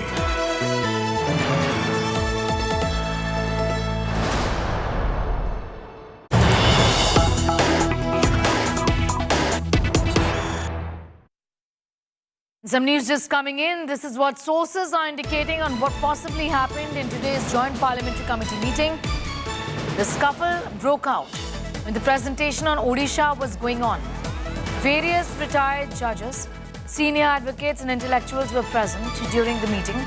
TMC MP Kalyan Banerjee started speaking out of turn as he wanted to raise a point. Sources said Banerjee had already spoken multiple times, wanted to raise an issue during the presentation, to which BJP MP Abhijit Gangopadhyay raised objections. Also, sources indicate that when Abhijit Gangopadhyay raised objections, Banerjee used unparliamentary language against him. Scuffle broke out and both MPs started using unparliamentary language against each other, is what sources have told us. During the argument, TMC MP Kalyan Banerjee slammed the glass bottle on the table and ended up hurting himself. Aishwarya getting in more details. Aishwarya, so indeed it was a scuffle that broke out between two MPs here. Unparliamentary language being used during the course of the proceedings of the Joint Parliamentary Committee within the Parliament premises.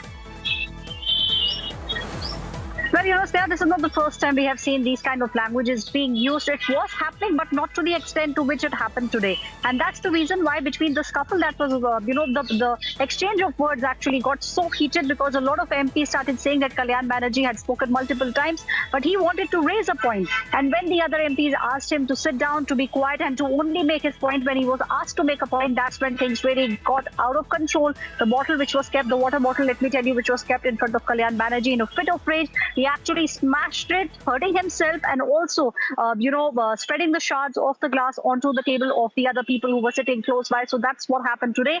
From what we are understanding, the chairman, Jagdambika Pal, there are high chances he might take some action, because he's the one who can actually take some action, because this has actually gone a step further than what everyone else was expecting. Questions are now being raised about the safety of the other members, and if this kind of unparliamentary language can be used, and if bottles can be smashed, and if they can be broken, then serious questions are now being raised about the way in which the JPC is being conducted at the moment.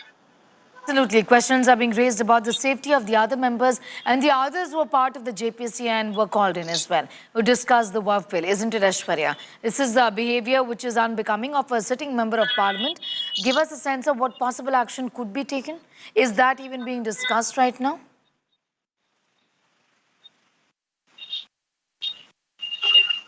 Can be done, but from what we are understanding, all the members at the moment want that at least the conversations need to keep on going. A complete breakdown of the question is something that neither the opposition nor the government at the moment want, because the opposition believe that even if things get a little heated, even if there are some kind of exchanges that do take place, the need of the hour be with us. I'll just come back to you in a moment from now. Piyush, in fact, is also joining us with the very latest. Piyush, I understand that you have the medical report with you. Piyush, in fact, if you can hear me, just take us through the details of this particular medical report.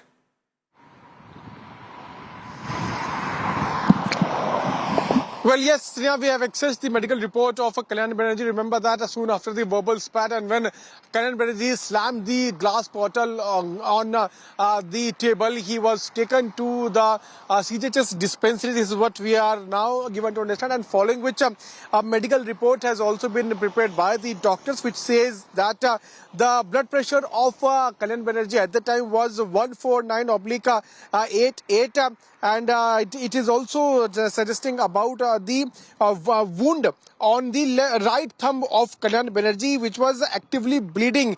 This is what the medical report is now telling us.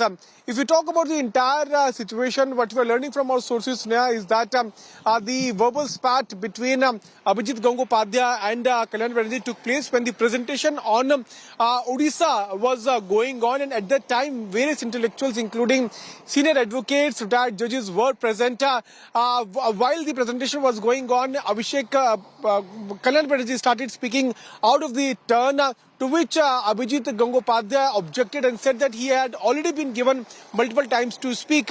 Following which the argument broke out between both the sides. Those sources are also telling us that Kalyan Banerjee allegedly he started using unparliamentary language, and after which it is also being claimed that the language was used, unparliamentary language was right. used by both these Piyush, sides. I'll just come back to you in a moment from now. Piyush, getting in those details as far as the medical report of Kalyan Banerjee is concerned. BJP Shehzad Poonawalla is now joining us as well. Shehzad, how do you respond to what happened? Now, we have some details with us, and we understand that the MPs, Abhijit Ganguly and the TMC MP Kalyan Banerjee actually got into a verbal spat before this thing of breaking the bottle happened. How do you respond to what happened within the JPC today? Kalyan Banerjee is a serial offender. He has mimicked the Vice President of India. He has said objectionable things about Devi Devtas. He has mocked the Arjikar medical professionals. He has had a very tainted past as far as his behavior in constitutional platforms like Parliament is concerned. And therefore, it is extremely unbecoming that he uses violence inside a meeting which is meant to discuss something for the benefit of the poor in the Muslim community. It only shows two things. One, that there is no Samvidhan ka Samman by the India Alliance. Two, this is not a Mohabbat ki dukaan, this is Torfod ki dukaan. And three, that there must be action taken against such a person. And I hope the JPC chairperson, the speaker, or whatever parliamentary platforms the action can be taken, action should be taken against him, because he has crossed all parliamentary limits. There can be a verbal exchange, there can be tu main, Parliament as a platform, or even the committee, you can have the verbal spat. I can understand that. But you can't throw something at somebody, and that's what the media is showing, and therefore action must be taken on him, and it is very unbecoming. I also hope that Trinamool Congress leadership will act on him. He has become a serial offender. All right, Shehzad, I'm going to thank you for the moment. We're waiting to hear from the leadership of the TMC on this, and also from what kind of action can be taken as far as parliamentary procedures are concerned. There was a verbal spat first, to tell our viewers, between a BJP MP and the TMC MP, which eventually led to the scuffle, breaking of the bottle. Kalyan Banerjee on your screens right now hurt with his thumb bandaged up, and that's a medical report also that you see. His blood pressure was high, as what Piyush was telling us. He's now been escorted out by Asauddin Owaisi, Member of Parliament from Hyderabad, and Sanjay Singh, Member of Parliament of the Aam Aadmi Party. We'll get you more details on that big story that we are tracking.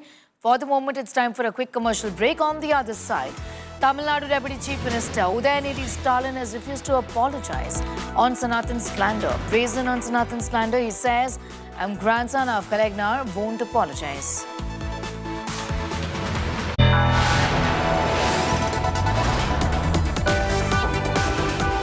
You are watching India Today.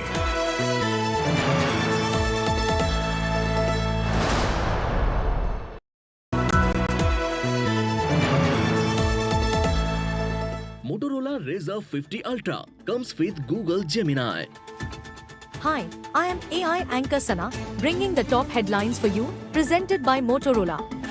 Punjab government gives nod to prosecute Dera Chief Gurmeet Ram Rahim in sacrilege cases. Major anti-terror operation across Jammu and Kashmir. Counter-intelligence team conducts raids to dismantle new militant outfit. 7 suspects detained. Preparations in place in Odisha and West Bengal to tackle cyclone Dana. NDRF teams deployed in coastal regions.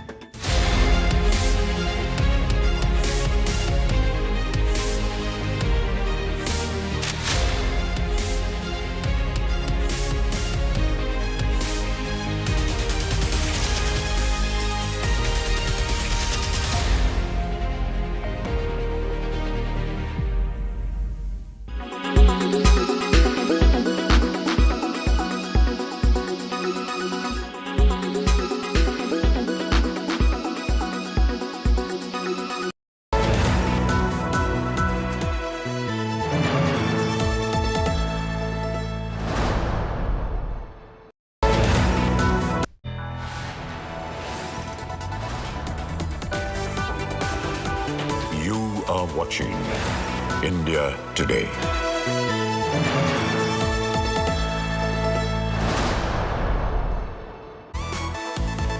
Welcome back. Tamil Nadu Deputy Chief Minister Udayanidhi Stalin has refused to apologize for his comments on Sanatan Dharma. Udayanidhi, speaking at an event, said he would never apologize for his previous comments when he compared Sanatan Dharma to dengue and malaria. Udayanidhi claimed that his comments were twisted and led to multiple cases being filed against him. But Udayanidhi then defiantly also said he will never say sorry, essentially indicating that he stands by the comment. BJP has hit out at the Tamil Nadu Deputy CM, putting the onus on the India bloc to make their stand clear. Remember, Udayanidhi had likened Sanatan Dharma to dengue malaria and said it must be eradicated like a disease, triggering a nationwide controversy.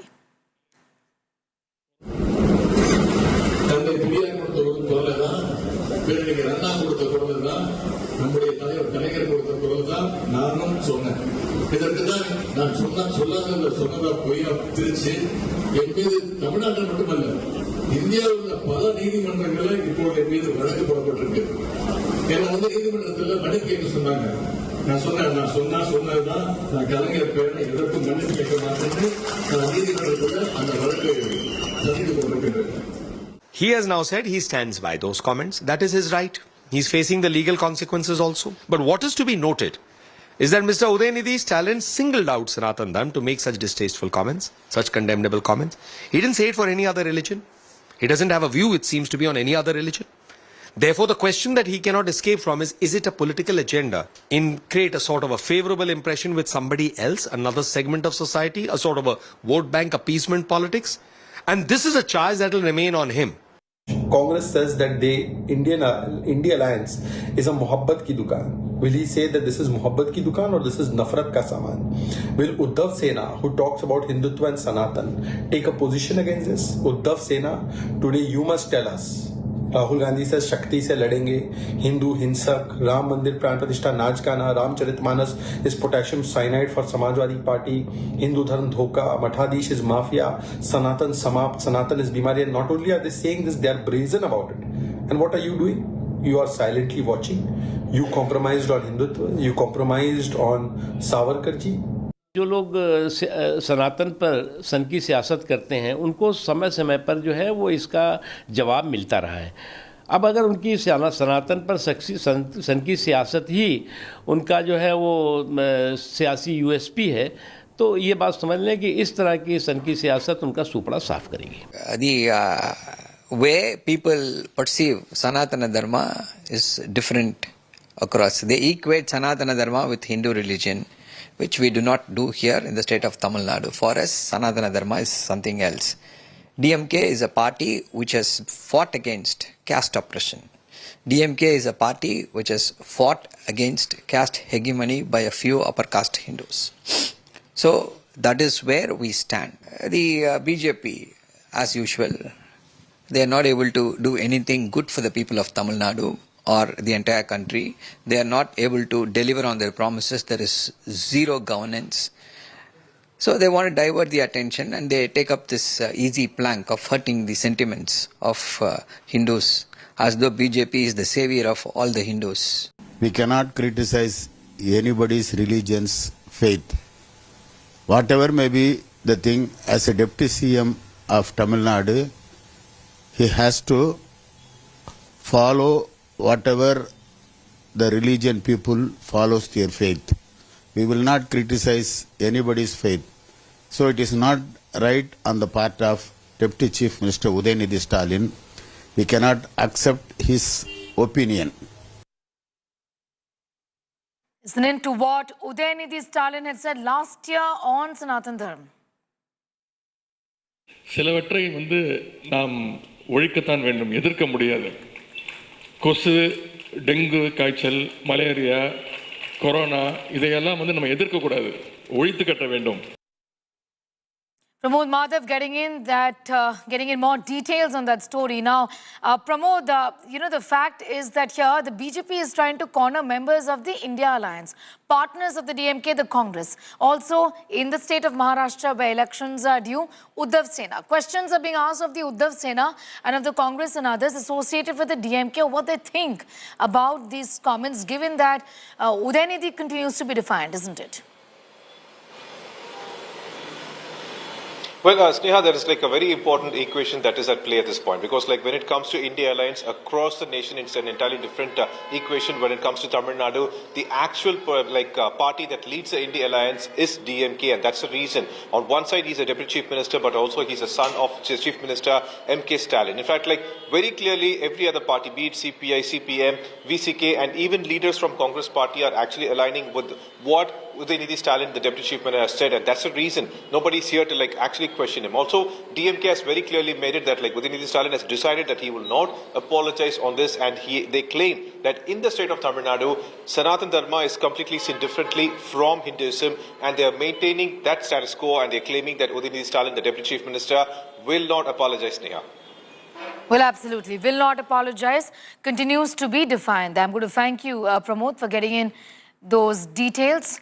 Udayanidhi Stalin clearly has said that there is nothing that he said was wrong and that he isn't saying sorry. In other news, amid bomb hoax threats to multiple airlines, PF schools are on the target of miscreants. 30 flights from Air India, Vistara and Indigo have received bomb threats. Since Monday night to Tuesday morning, miscreants have sent bomb threats to CRPF schools in Delhi and Hyderabad. Indigo, Vistara, Air India received bomb threats in between Monday evening and Tuesday morning, with each carrier receiving as many as 10 threats. In all the 30 cases, flights were diverted, passengers were disembarked, security personnel on ground conducted thorough security checks. All this is protocol. Meanwhile, CRPF schools across the country have also been targeted by miscreants. The threat was sent to the school management via email on Monday night. Delhi police says a threat was received in a CRPF school in Tamil Nadu as well. An alert was sent out in schools. Rohini district police have said that they received a threat on email last night.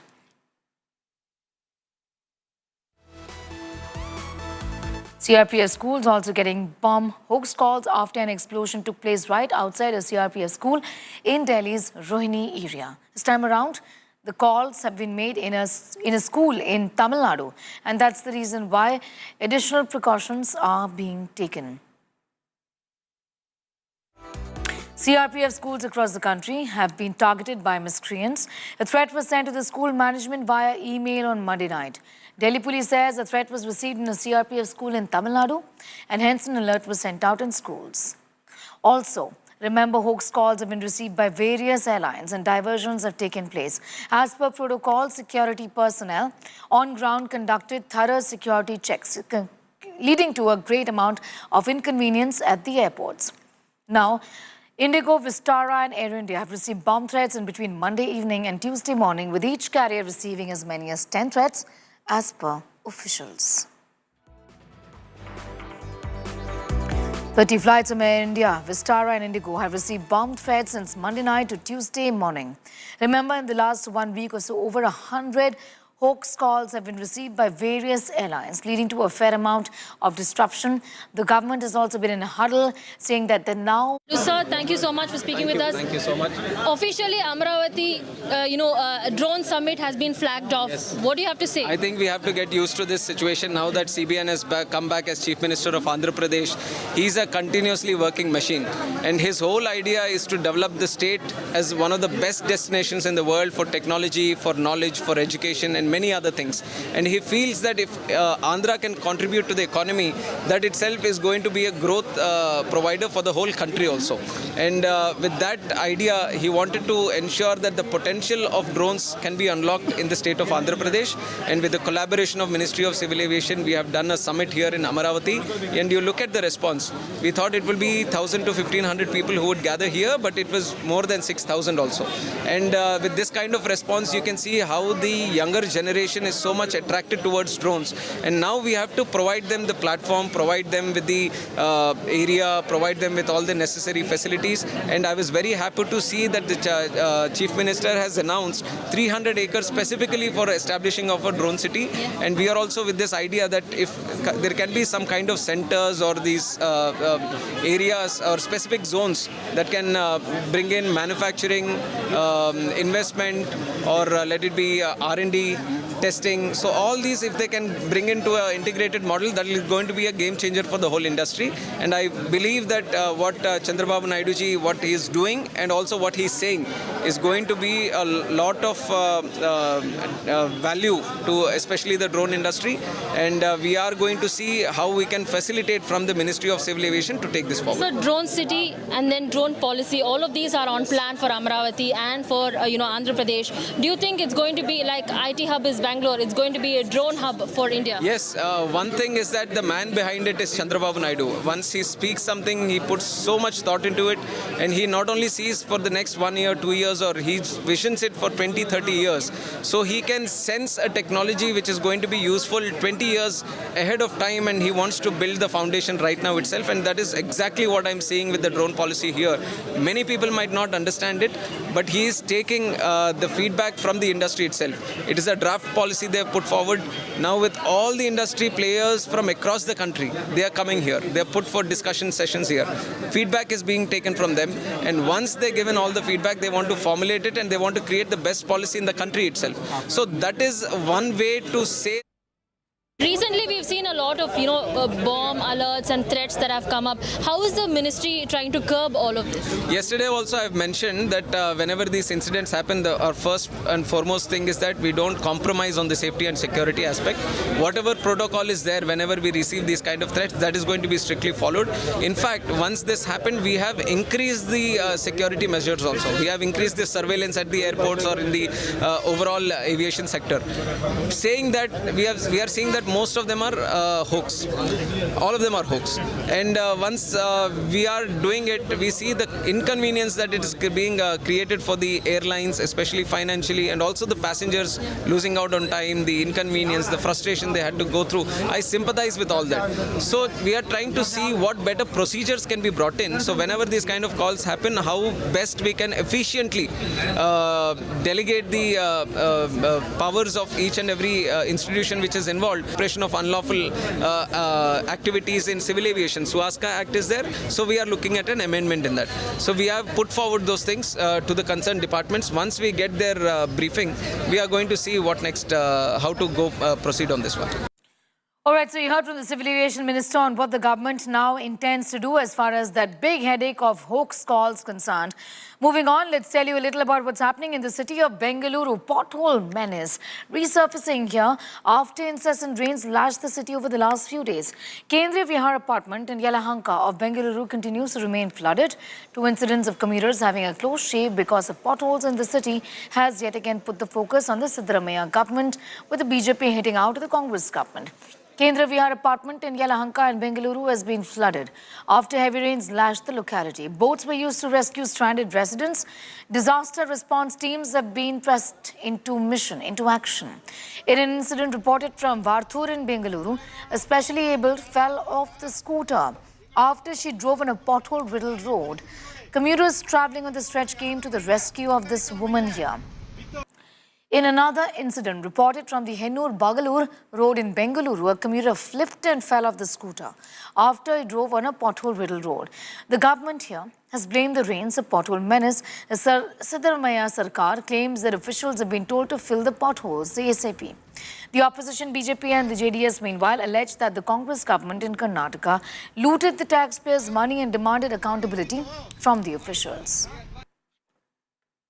When it comes to Bangalore, it's North Bangalore that's one of the most worst affected regions in the city. I'm just going to take you through Tata Nagar, which is very close to Hebbal, you know, the most prominent IT-BT corridor in Bangalore. That's what you're seeing. The entire stretch of this road is completely water inundated. That just shows how poor and weak Bengaluru's infrastructure, especially in North Bangalore, is. You can see the tire is half submerged. In fact, water has also entered inside houses.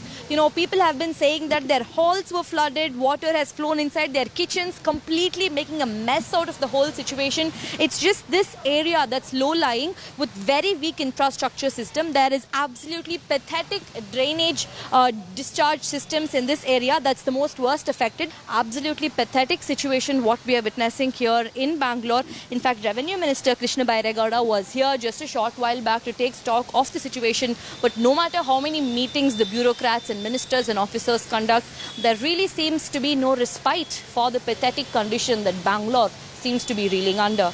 With camera person Madhuwar and Agakeshiv reporting for India Today from Bangalore. After I came here, I reached around like 2 a.m. or 3 a.m. I come here, I was surprised, you know, water was there still here. They're not exaggerating. Water was entering till there, you know, so till there, exactly, right? So it was really difficult. And luckily it did not enter into the rooms, but at least some part of the house was completely in water. What would you want to ask from the civic authorities responsible for this mess? Absolutely. I mean, we need to first make sure the drainage are correct. You know, see, we started to clean out the drainage and the water level is kind of receded, right? So it's really important, right? I mean, you have to make sure that maintenance is correct, right? It's not just creating some things, right? So as long as you maintain things, I think that's going to really help, you know. Well, we're reporting from Richmond town in Bengaluru, one of the most high-end areas right in the center of the city. And what you're seeing are really pathetic, disgusting visuals of potholes that have surfaced. In fact, this has been there for a long time now. The BBMP, which is the civic body in Bengaluru, has not bothered fixing these potholes. And we are talking about one of the most important high-end areas in Bengaluru. What you're seeing is vehicles that are, kind of slowing down in order to cross these potholes. They have no choice because this is bang in the middle of the road. They are trying their best to circumvent these potholes, find a better way, to traverse through. But they have no other choice but to put up with this mess that we're talking about. Just look at the size of that pothole, bang in the middle of this road, this Richmond road in Bengaluru. This has been their last priority. The BBMP officers and the civic officers have not bothered paying heed to this road that we're talking about. With camera person Madhuwar and Agakeshiv reporting for India Today. We are reporting from Convent Street to show you how exactly the state of affairs in this particular stretch of road is. As you can see, there's a massive pothole, again bang in the middle of a road. There is a three-wheeler coming. He tried to circumvent it. However, there is another car that you can see. He, had no choice but to give in to the potholes. And this is something that happens every day.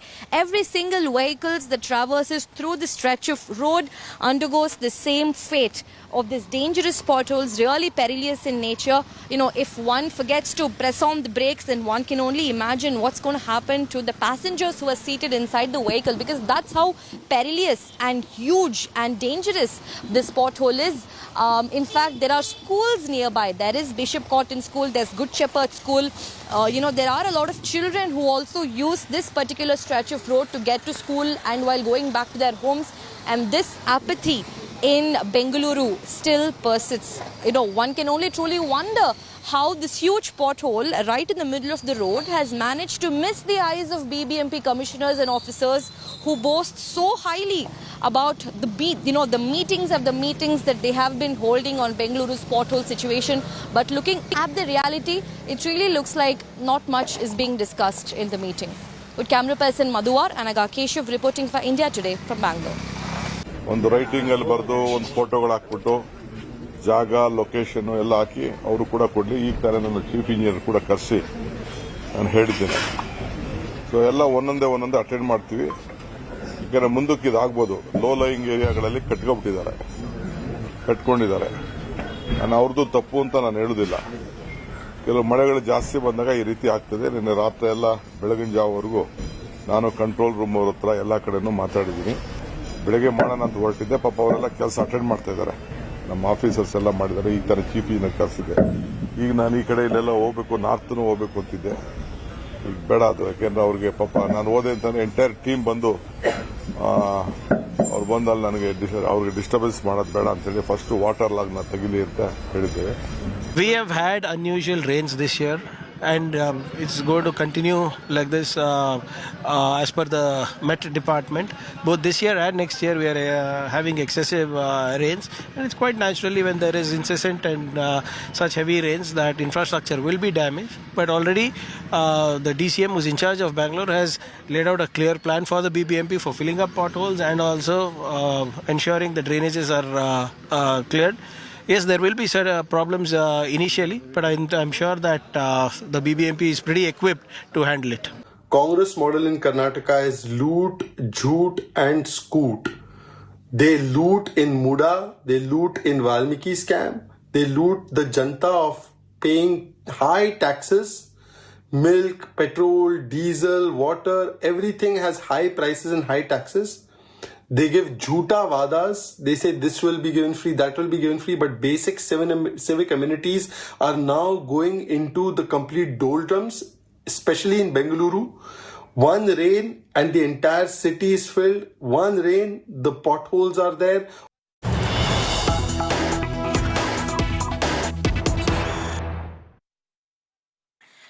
More news coming in. 13 more Air India flights get bomb threats. Air India threats after Indigo and Vistara received threats. Nearly 45 threats to airlines just today alone. A number of threat calls that have been sent to various airlines has only gone up, with 45 threats received by airlines just today alone. 13 new threats. More calls have been made to Air India flights. We've got these hoax bomb threats.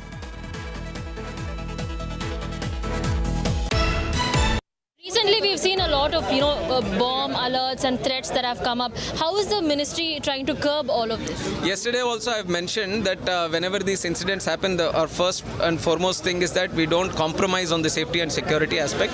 Whatever protocol is there, whenever we receive these kind of threats, that is going to be strictly followed.